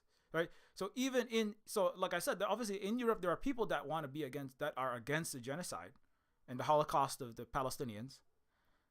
But Eurovision, right, which is run by their oligarchic class to solidify, a pro-American so-called Euro values, and to be it's like America is like, America demanded baseball and apple pie, and the Europeans are like, these Americans, I don't know about these Americans, they're going to lead us. And America's like, well, no, you're all going to have, tight spandex pop. You're gonna have Britney Spears and McDonald's. You're gonna have like the Duhast, like the German industrial metal rock band, right? The Duhast band. What was the name? um, we all live in America. Coca-Cola and Wonder Bra. You're all gonna have Coca-Cola, Wonder Bra, Burger King, and Britney Spears, but Euro. Okay, that's what Eurovision is. Israel has always been. Rammstein, right? Rammstein, and there's a lot of other German bands that even said, "Why are we all being hyper Americanized?" Right? Because half of Germany was in the anti-capitalist bloc there, right? And a lot of them were not happy. They're still not happy about being forced into the capitalist Western world. And actually, in fact, in Eastern Europe, it's like they're actually 6 times more likely to be in poverty. It's really still horrible there, and exploited by the Western Germany, and obviously the West in general, right? But Eurovision is about solidifying an American primacy in Europe and making sure that all the Europeans are ready to die for the great American-led white world, the free Euroid world, right? And that's part of the reason why, as a hegemonic soft power project, Eurovision is always going to stand Israel, because the United States needs Israel as an unsinkable aircraft carrier to project force into West Asia and control the Eurasian African nexus of trade and transport, right? Israel touches the Red Sea, Israel touches the Mediterranean, and Israel cuts off Africa from Asia if the U.S. It can through its actions, right? That's why Eurovision is going along with that. A newly circulating video on Israel accounts Germany's foreign minister Annalena Baerbock celebrating her birthday with the Israeli military figures as a Zionist gathering in her country a few days ago.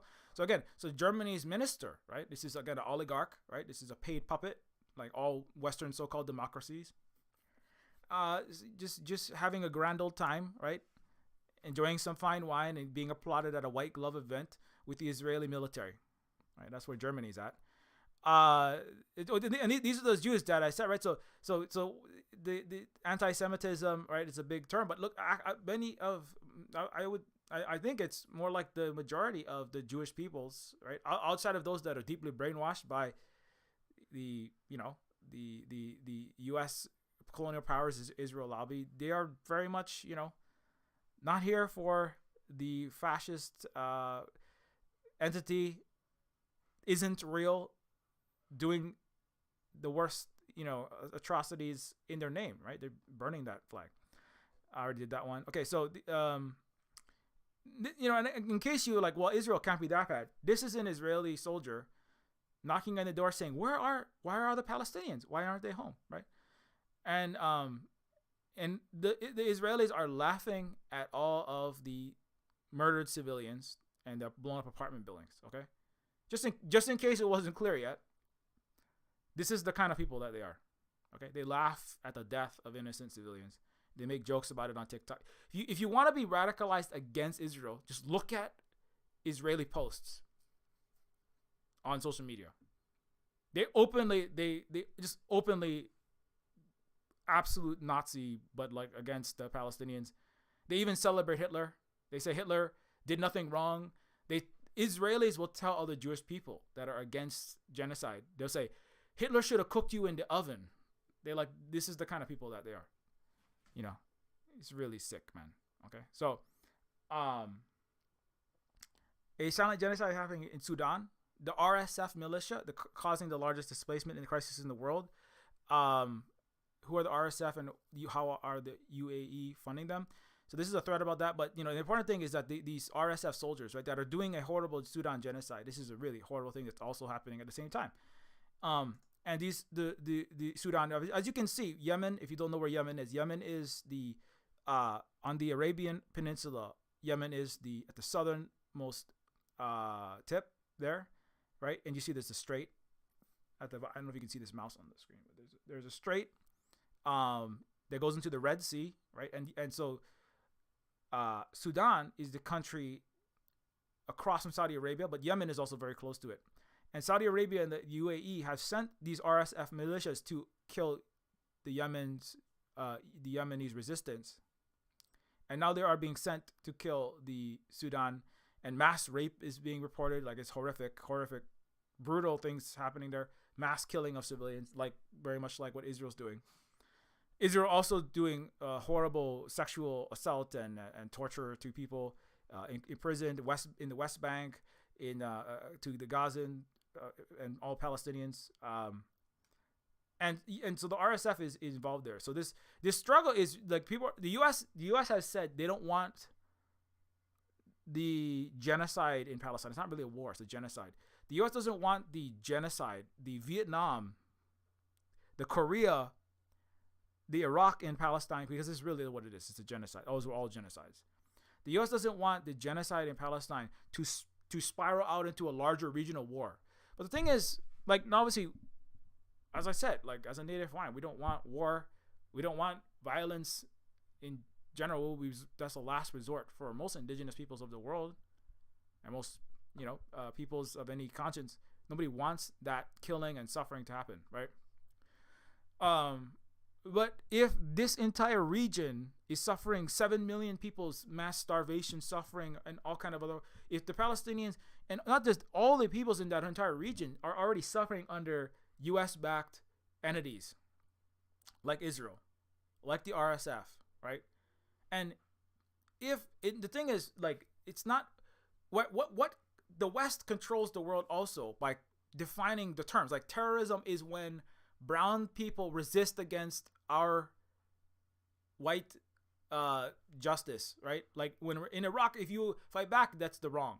The Israel only does things in defense. That's why they call it the IDF, right? This is a Western tactic to control the language, to turn what is the worst possible things in the world into justified, right? And so what counts as war, right? What is defined as war is even warped, right? Because all of this is ultimately a kind of warfare. It's all an ongoing. There's no peace in any of these regions. It's all mass suffering, right? It's a war. Colonialism is a 500+ year war of the global North against everybody else, right? It doesn't stop because the triggers are not being pulled right now, right? But there's still in South Africa, the people are suffering and dying in the mines for Elon's daddy's emeralds. Right? Or the Congolese for the Belgian king's resources in the Congo, right? It's not a war, but 10 million people died there. 10 million people were slaughtered in the Congo, right? So so the war being bad, this is a very white privilege thing to think, right? If this would be saying like the Vietnamese should be pacifist in the face of the U.S. bombing Agent Orange and napalm burning their children to ash, because if the Vietnamese become warlike, that will be immoral or something, right? The Vietnamese had to militarily resist the United States to stop the greater evil of colonialism and imperialism. So the Yemenis are doing what is right and necessary, which is to militarily if it counts as war, that's what it is. The United States could end the war by withdrawing all of its troops from Afghanistan, withdrawing its backing of Saudis, the billions of portions to the UAE, the shipping of mountains of weapons into Israel and giving it the backing, political and economic support. The US and the Europeans could end all of the war that they've been waging for centuries if they just stop being the most horrific, unwashed ass barbarians on this earth. But because they refuse to end that war and give mutual respect and win-win cooperation and stop being racist,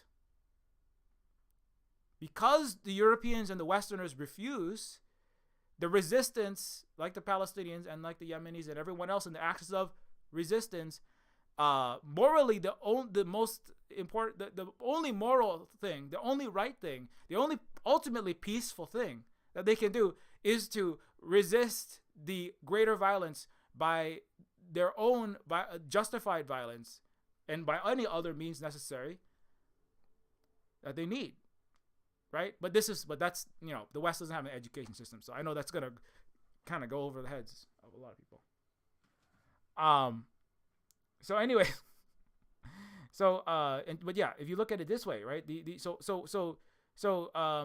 Right? Because this is not. I mean, I know it looks like a threat, but it's not necessarily a threat, right? It's not like, oh, what the Arab world wants is to take over the planet. The Arab world wants to stop the takeover of their entire everything, resources, people, governments, right? If the U.S. has no right, the British had no right to build Israel. The U.S. had no right to put the bases in Iraq and Afghanistan and Syria that they still have in Syria and Iraq. When the Hashd al-Shaabi sent a missile and hit an American military base, that's not just a reminder. That should be a reminder to the world and to the West that the U.S. is still in Iraq. I thought the Iraq war is over. What counts as war? This is all white supremacy and Western exceptionalism. The war is still on in Iraq. The U.S. is still in Iraq. The U.S. is still subjugating and stealing from Iraq. The Golan Heights is U.S.-backed. Israel is still in there illegitimately. The U.S. is still in Syria, right? There should be no bases anywhere in the Middle East.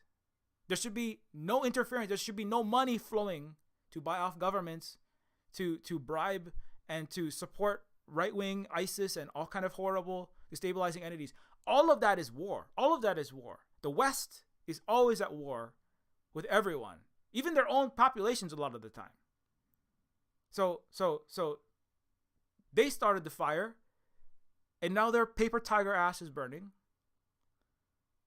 And, now it's the fuck around for 5 centuries, 2,000 years. Now the find out time. So, because these are a lot of the criticisms. Yemen is doing this illegitimate, illegal thing, and this is all bad, and they're evil, barbarian brown people, evil savages, right? That's the narrative coming out of the U.S. and Europe, right? U.S. Navy, let's finish up with what's happened, okay? This is the finding out though. U.S. Navy says they don't have enough warships to start Operation Prosperity Guardian against the Houthis. According to John Conrad, maritime journalist, the U.S. has built 24 combat ships to be used for the combat in coastal areas, but the U.S. has refused to deploy them. The Houthis' anti-ship ballistic missiles and drones are a concern for the U.S. There's another article that said that, like I said, the Operation Preserve Capitalism, but the $2,000 Yemen drone cost $2 to $10 million to take out one of them. So just the missiles, right? Every day, people don't realize this. Every day, Yemen is sending out drones just to keep the Americans and their allies busy, and the U.S. can't handle this. U.S. ship production is down. I see where I have that. U.S. ship staff. Yeah, the U.S. There's an article about that. U.S. demands this and U.S. demands. U.S.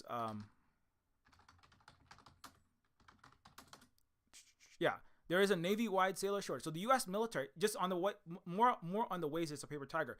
The U.S. Navy has a sailor shortage. Many of their ships are way understaffed. They're like half staffed. Okay, you're having the U.S. military poison their own ship crew by sucking up like water that was full of their own dumb toxic chemicals, and they actually poisoned their own ship.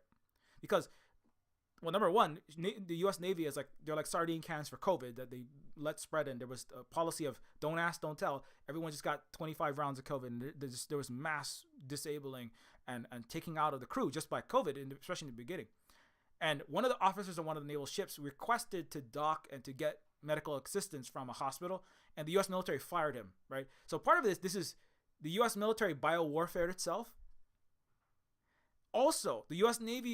military is like a 20 to 40,000 recruit shortfall. So they're not even close to meeting their goals, which is great. That means that the things I'm saying are working. I'm not saying that I'm the one that's stopping all the recruitment as an anti-imperial, anti-recruiter. But, they are not meeting the goals. Partially because kids are learning that the U.S. military doesn't do the right thing in the world. It's doing evil. But also, the Navy-wide sailor shortage is the USS Ford has shed 500 to 600 crew. Across the board, they don't have enough ships. So even the ships are old and they're self-cannibalized. A lot of ships are made up from old parts. These things are not even operating properly.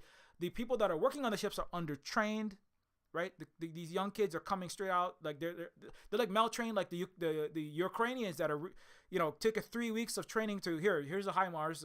What is this? And like things that would take a year, 2 years to train on, and then it's being sent to the front lines and being obliterated by Russia.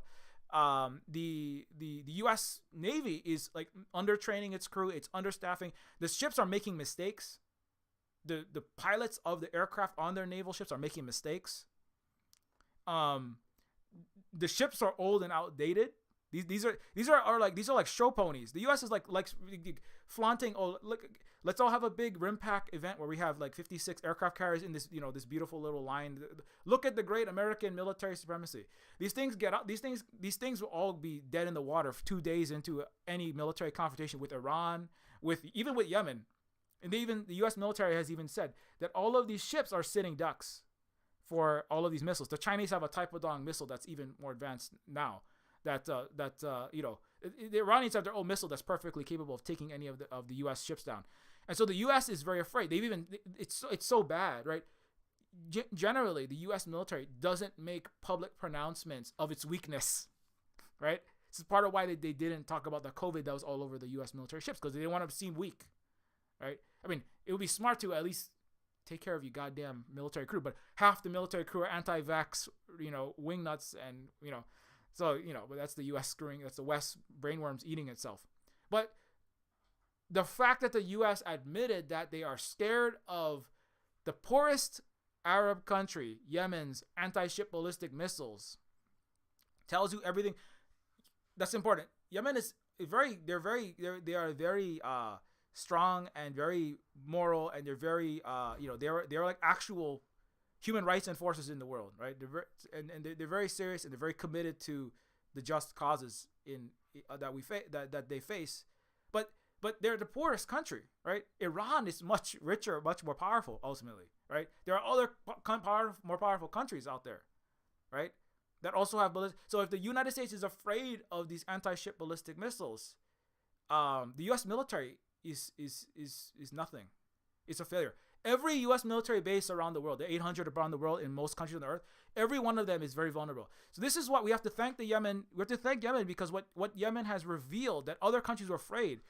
No country has been afraid to call the U.S.'s bluff, right? The U.S. said, well, Yemen, if you don't stop blockading 10% of the world's traffic to going to Israel, and you don't cut off the Red Sea, we're going to send we're going to send the Death Star and the Star Destroyers out for you, okay? So Yemen, you little backwater, you better just. The U.S. was trying to it's like the bully, right? Who is like thumping his chest, making himself like seem like he's the biggest, strongest, like the Goliath, like whacking his chest, like, doing a Tarzan, yelling and just like trying to scare off, right? But meanwhile, he doesn't know how to fight, right? He's sick. His legs given out, right? He's not as strong as if he was ever strong. He sure to hell. The West has never been strong.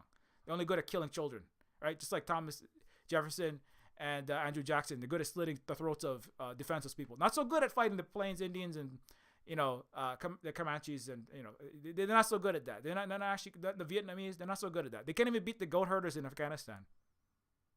That's how good. That's how courageous and strong the U.S. and the Western militaries are. Good at shooting children from a helicopter, bombing hospitals from Israel far away, from a computer terminal. Not so good when they actually have to fight actual military force, right? They'll run away, right?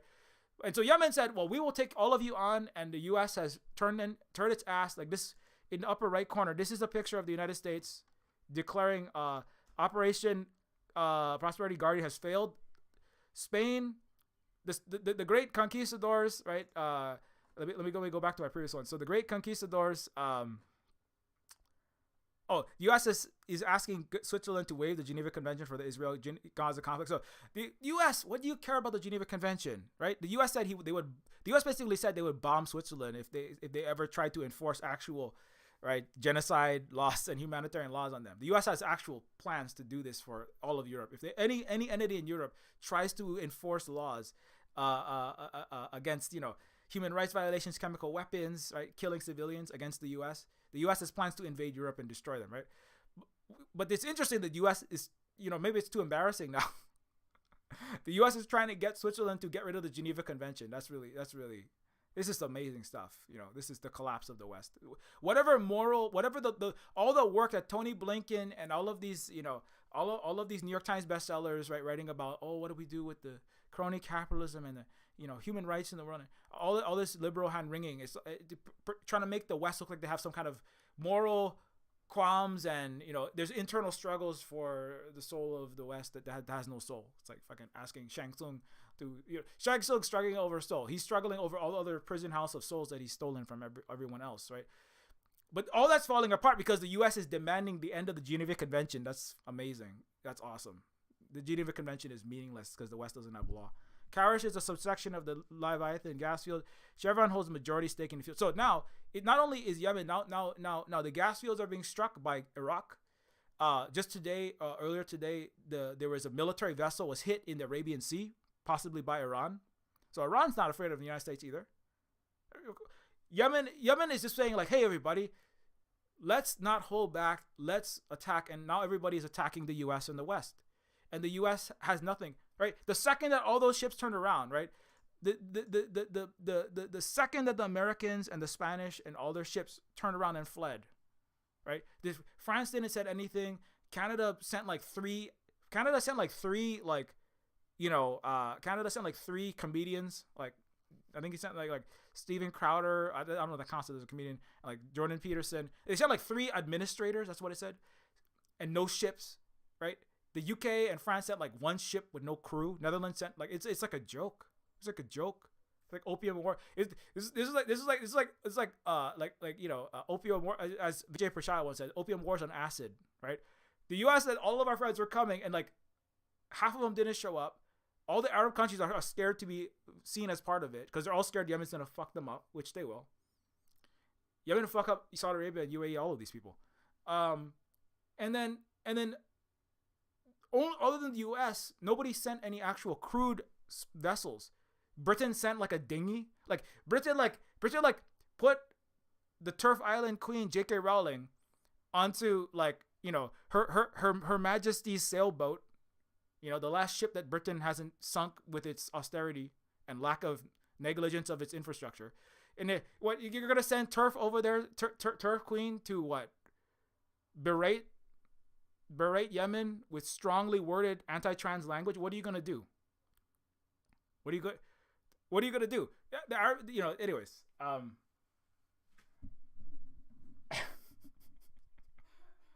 Okay. So anyways, okay. So it's okay. It's 1:16. I gotta go. Anyways, so long story short, so this is escalating.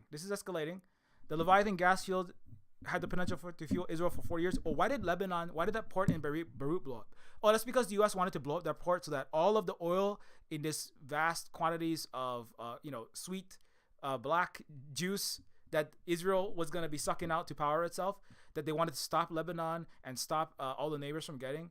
Israel wanted all of that for themselves. Iraq shot a missile over Syria and blew up their oil rig there. Okay, so this is happening. This is the end of the West. The West has no response to any of this. They have no response to any of this. They're just gonna have to get their asses militarily kicked. And the military bases that are currently in Iraq, Syria, and not just there, all around the world. I now this is speculation. And also in Hawaii. The illegal military occupation of Hawaii. It's a military occupation, by the way. The UN, as useless as it is, has declared that, as I reiterate frequently on these streams. The United States illegal military occupation of Hawaii and the ongoing cultural genocide that it visits by banning our language, culture stealing, forced denationalization of Hawaii, that is coming to an end, along with the rest of the world's military bases. And the U.S. might be in a civil war soon, as well, as they keep on screwing their own people over, and the bread on their shelves is running out, and the U.S. don't have any money to be sponsoring for the bread lines. People don't realize how bad it is inside the United States. It is really, really bad. And so the U.S. is gonna, whatever military it has left is probably gonna have to pull back in. And France is also falling apart. France has been fully removed from Niger. Earlier this year, Niger, the African peoples said we no more colonialism and your oppression in Niger, and they militarily basically had a revolution. They call it some described it as coup, but it was a revolution. Not as intense as some of them, but it was basically said we will not have your French puppet government your magistrates ruling over Niger, sucking all of our resources, our uranium, while our people, most of them don't have electricity and go hungry. And so now France is gone. Um, the Ukraine war is going to be, well, that's not really directly. So the Red Sea guarantees a long-term negotiated settlement of some kind, or if there's something is negotiated, because the economic ramifications of the blockade of the Red Sea is 40% journey time. The cost of the insurance cost of sailing through the Red Sea has gone up by 8-fold. Okay, Europeans' ability to produce their own fertilizer and agricultural products is collapsing because the cost of their gas, it was already bad, now it's getting worse. It's so bad for the European economy. They can't even produce their own fertilizer and other like basic agricultural products because it just costs too much to sell. So they're going to have to start importing that from somewhere else. I think from Belarus, they were importing potash, and they're importing the energy that is needed for that fertilizer manufacturing, but then they're not even able to do that anymore. So this is costing the Europeans. The Western shipping has enormous cost premium relative to the BRICS. The BRICS that have been growing as part of the multipolar economic alliance of that multipolar world led by Russia and China and Iran. And the BRICS is, of course, massively growing. The BRICS, as Western shipping is jacked through the roof, right? All the Western ships, you can see them, right? I forgot what it is. There's a video of the Western ships. There's sailing around Africa. Because of the blockade, these ships that used to be coming through coming through the Red Sea, they're all being redirected. Like it's like 90% of all Western ships are all having to sail this extra thousands of miles around Africa to get into the Red Sea. Also, Iran just announced they're going to blockade Algeria, which is stopping Spanish U.S. airplanes carrying weapons and resources landing in Spain, and they had to fly over Algerian airspace. Algeria is in North Africa, right? And the Algerians have said, in solidarity with Palestine, we will not allow any Israeli-bound ships to fly over our airspace. So the U.S. ships from Spain had to turn around. So the conquistadors, working with the Star-Spangled Romans, the Americans, got their Israeli plane turned around. The genocide plane had turned around. So now air traffic across the Mediterranean and over Africa is being cut off in solidarity with Palestine and against, in general, the Western colonial world. So you can see how Palestine and the Red Sea are like lightning rods, but these represent planet-wide, in a large sense, right? White versus the non-white world, colonial versus the former colonies, and in a not as direct but a large sense, the capitalist world versus the win-win cooperative or socialist path of a variety world, right? But the Gibraltar is Iran just announced. Let me see if I can find that one. Iran just announced that the U.S. is now back down from striking the Houthis. The U.S. officials told the New York Times that strikes against Houthis could provoke a response from Ansar Allah and the U.S. Navy ships, and it could damage the truce. No shit, it could damage the truce. It would end the truce.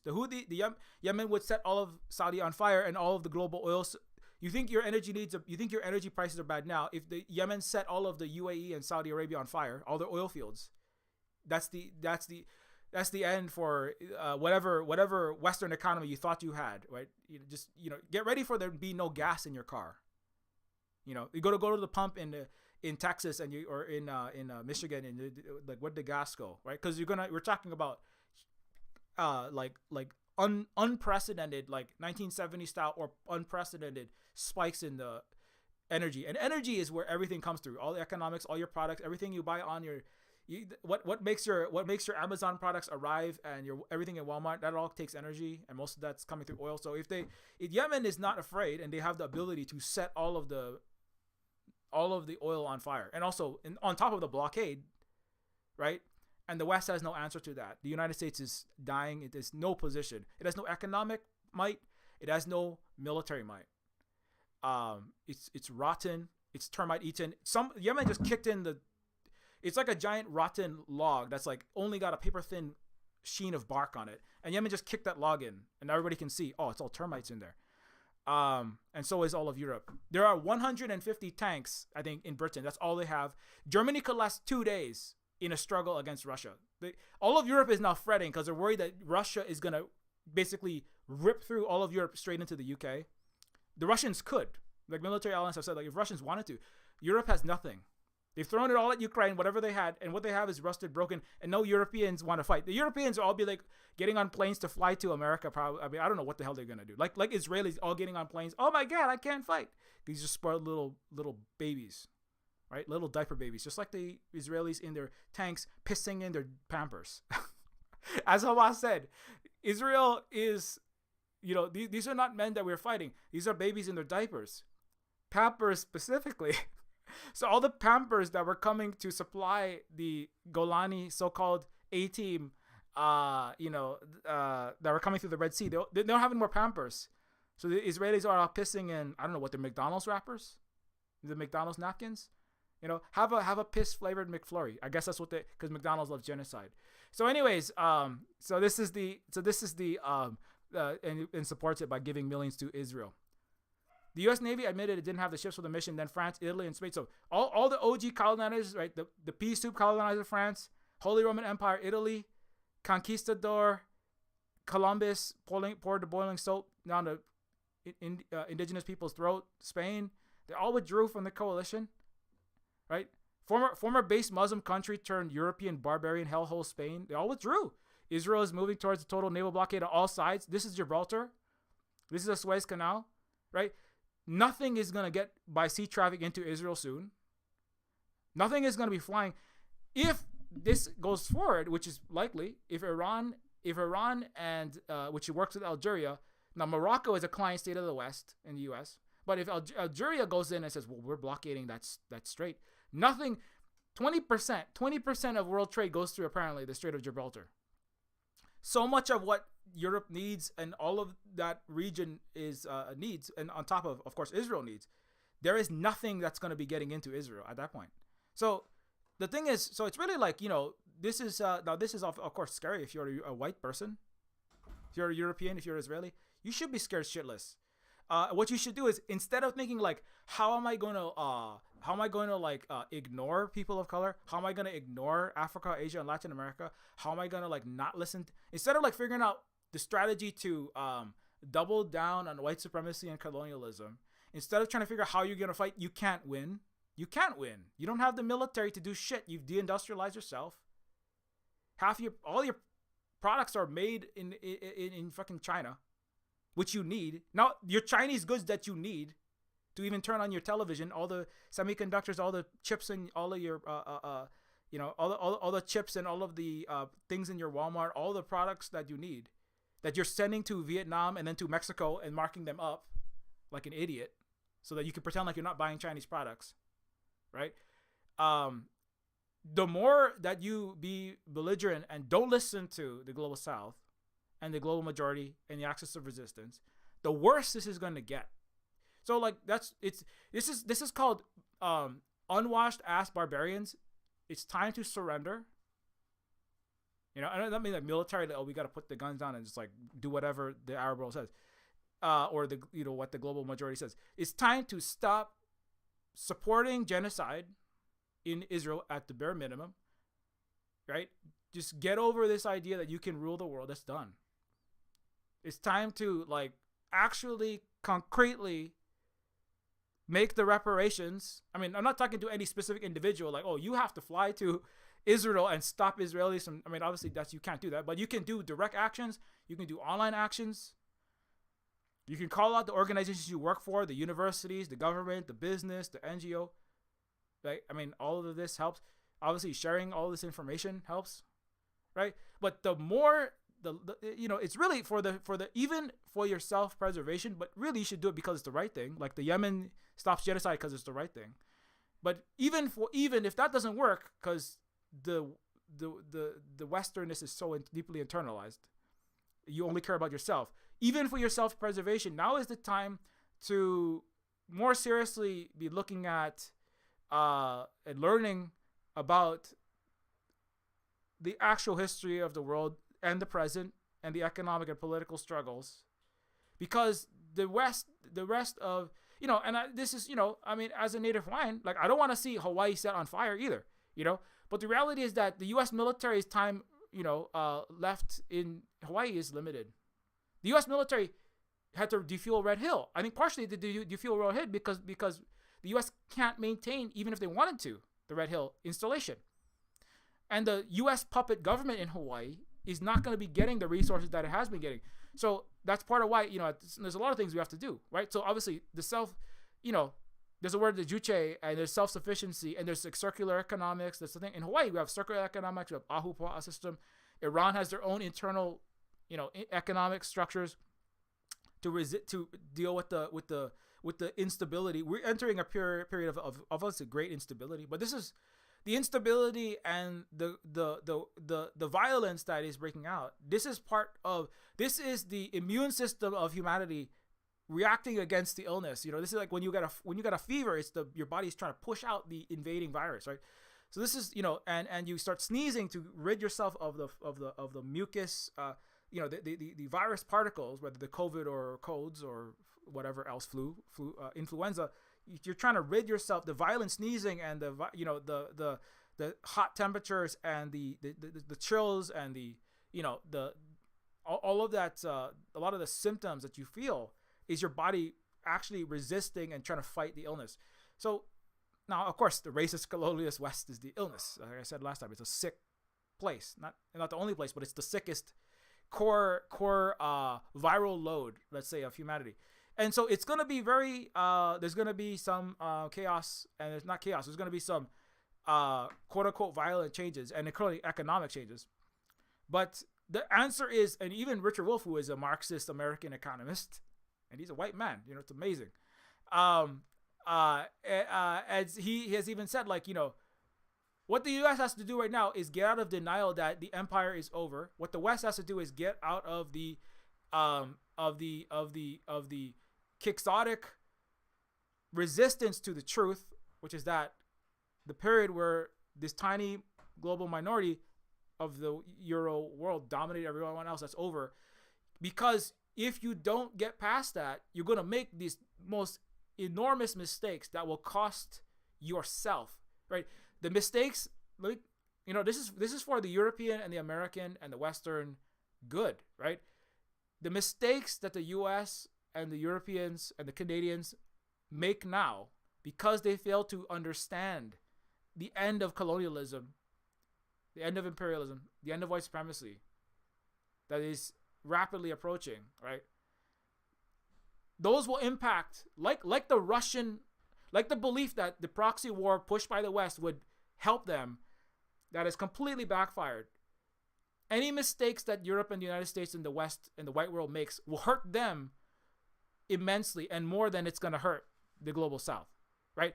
Yeah, the Palestinians actually wanted Israel to come in so they could crush and stop Israel from cutting this deal that could doom the Palestinians. The Palestinians collectively, Hamas is their government, 80% support, more supported than any Western government, by the way. The Palestinians chose to pull Israel into a trap with the Al-Aqsa flood, which is what Israel did. They fell right into the trap. They're being ground up. And Yemen is also pulling the U.S. into a trap as well, right? The U.S. What has Yemen lost? Yemen has gained credibility throughout the Arab world. Billions of people, they're like, oh my God, they're actually stopping the genocide. Yemen is like the champion. Like, Yemen is like, he's like Liu Kang taking on the Shang Tsung, the giant Goro. Like, Yemen is like the champion, the poorest Arab country, tiny Arab country that has taken on the U.S. and all of the Western countries, all of them at once, and they just folded, right? So the West, and what has that done? Has that hurt Yemen? No, Yemen is doing better. What has it done for Europe? What has it done for America? Your oil prices, your gas prices, your fertilizer can't be made there. Your materials, your BP oil, your Maersk products, your Danish shipping company, your German shipping company, your economy is going to shit. I mean, especially Europe right now, but it's really the U.S. too. The U.S., as the great defender of this colonial order, is going downhill. So anyway, long story short, so this Gibraltar Strait is going to be probably cut off, and the U.S. will probably do something really stupid, which is to double down on that. They don't have any other playbook other than to react with violence. As the Russians and Chinese will say, they'll tell you the U.S. doesn't even know how to do diplomacy anymore. They come to meetings. I mean, I was listening to like somebody who was a journalist recording meetings between U.S. high level meetings between U.S. and Russia and the West and Russia and China, and they said like the Western diplomats, they don't even know how to speak, like even pretend to speak in a diplomatic way. They just start insulting the other side, make demands, and then they walk away. Right? They don't even know how to do diplomacy in the U.S. The Tony Blinkens, right? The Brussels diplomats. Right, these Borrell, these EU and the Western Atlanticists and the Europeans as a whole, they don't know how to even negotiate. So sadly, what is probably going to happen is that the U.S. and Europeans will keep doing increasingly stupid things, but hopefully more of them, wisen up faster. Take control of their countries. Like take a clue from Yemen. Don't be bullied, belittled, gaslit. Don't be threatened. Don't be intimidated. Don't be, don't give in to an apparently big, impossible to fight, whatever European government, American government. Don't give in to they're threatening your job. They're threatening you with all these police. They don't have an infinite number of these things. If enough people in any of these countries had enough balls in all of the white world, they could have, fixed themselves of their own flus and their own colds. They could have, if the immune systems of the West had gotten functioning and I'm not talking about the COVID that has been destroying your immune system, but if the people had stood up and taken their countries back at any point in all these countries, maybe we wouldn't be here. But your leaders, right, that don't care about you and they don't care about the rest of the global South, they've been getting away with this forever because ultimately the people of the West, whether they know it or not, are allowing it because your corrupt leaders are never going to make a rational, choice. They're never make a good choice. I mean, sometimes they're making choices for themselves. In the long run, it's not a good choice. They're going to destroy the environment. They're destroying their economy. You're going to freeze and starve. Some of them will have a bunker, I guess, and they have but that's not going to last very long. But I mean, so really, it's up to the masses of Spain, France, Britain, the U.S., Canada, New Zealand, Australia, not to solve the world's problems, but to not get your ass completely kicked and suffer the worst consequences that the West has ever suffered. And so that's what I mean by the paper tigers are burning and the dying myth of Western military might. So anyways, yeah, I'm trying to get to the very top of this. There's like one last one I wanted to. Iran's Revolutionary Guard claimed they shut down the Strait of Gibraltar and access to the Mediterranean Sea. And also, there's 2 unexploded 2-ton IOF bombs that were picked up. And with one of these bombs, the so-called weak Palestinians destroyed 5 tanks with one of these 2-ton bombs that were unexploded. Okay. Also, just one more thing. Anybody who says that, well, Yemen is, what about Africa? There's a huge percentage of Yemen that is of African ancestry, and they in fact have a term that is Afro-Yemeni fighters. They are called Bilal's grandsons, an honorific related to Bilal ibn Rabah al-Habashi, the first person of African descent to convert to the Muslim faith. So anyways, there is also an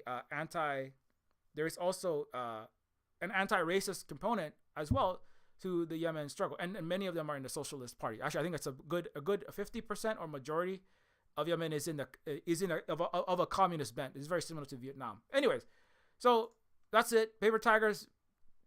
You might want to. You're already on fire. Maybe you want to put your fire out. First, you got to admit that you're a paper tiger. You are not a real tiger. The U.S., the Europeans, and your friends. You're not real tiger. You're paper tigers. Always have been. But now you don't have a slight edge over others technologically and in terms of everybody knows who the West is now. It's taken a while to get out from the centuries of humiliation, but now it's time to, if you want to not completely be incinerated, Americans, Canadians, Europeans, etc. It's time to you have to accept that you're a paper tiger. You're not going to win this fight militarily. Start putting your fire out, which is like stop the aggression, right?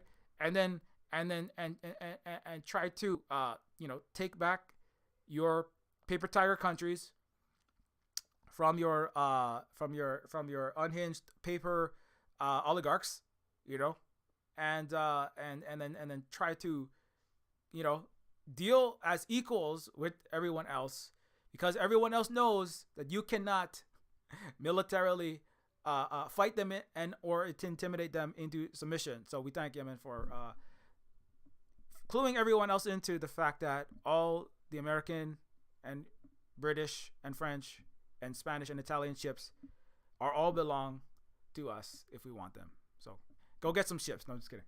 Don't do. I can't condone any illegal activity. That's the end of the stream. Thanks so much for watching. If you appreciate the education, consider supporting us with direct support through Ko-Fi at ko-fi.com/silverspook.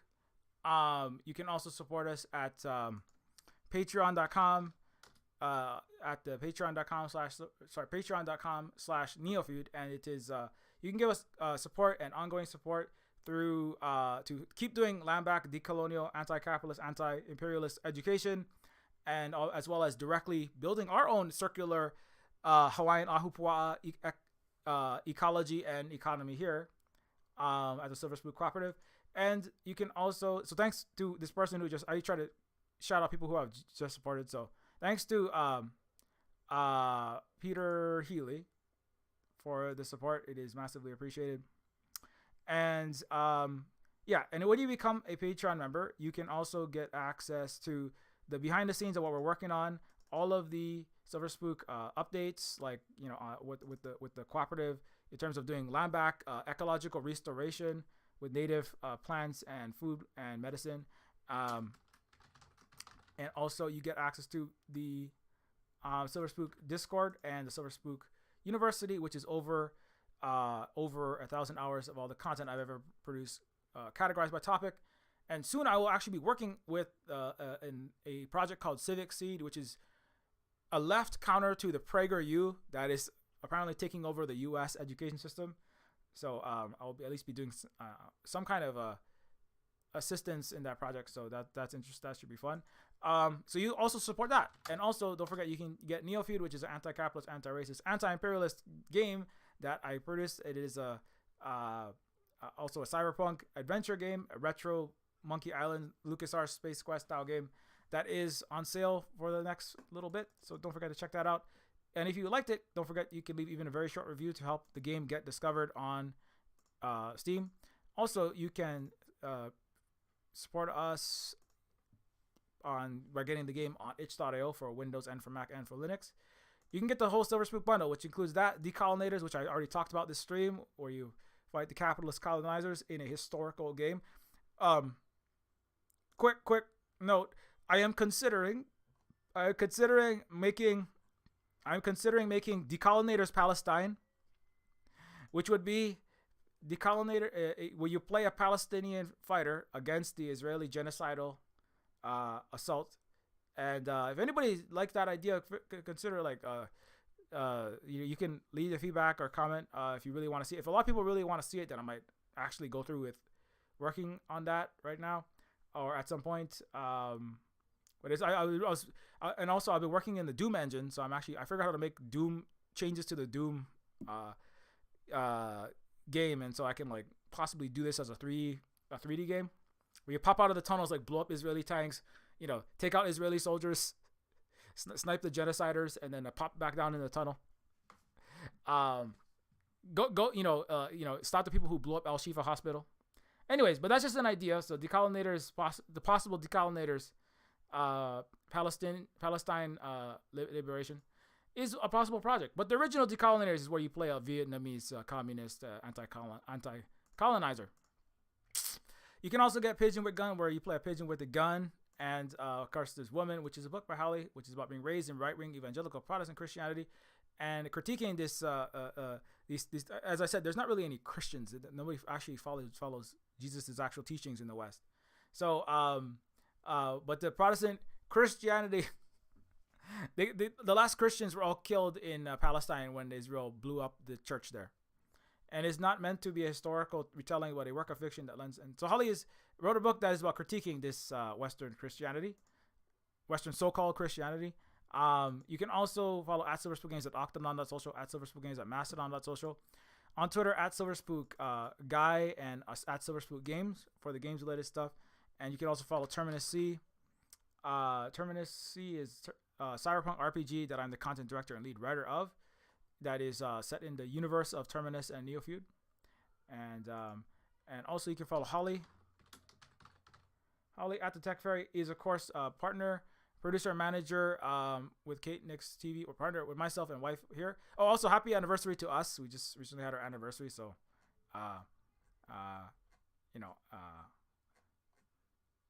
happy anniversaryers. There's our anniversary picture. So happy anniversary to us, and we had a good celebration. Not exactly on the anniversary, but anyways, producer and manager with Kate Nix music and variety show, parent to two Hawaiian children. Holly is, and also writer and educator, and a person who wears masks when in public spaces. Please do that. It's very highest 95, higher than 95% of any time in the pandemic levels of COVID right now. So please follow that. Also, thanks again to all the Patreon patrons, and don't forget that we will be back. Yeah, 14 years, exactly. 14 years. 14 years is longer, way longer than the average American marriage. And don't forget, we will be back in the evening to hang out and talk about other stuff. I went through a bunch of my bookmarks, but we'll be back. We'll just hang it out, and maybe I'll work on games, and I'll work on the Free Palestine game. We'll see. But have a good time. Thanks again. Keep your marriage policy, be excellent to each other. All your ship are belong to us. All your economy are belong to us. All your former colonies are belong to the colonized no longer. And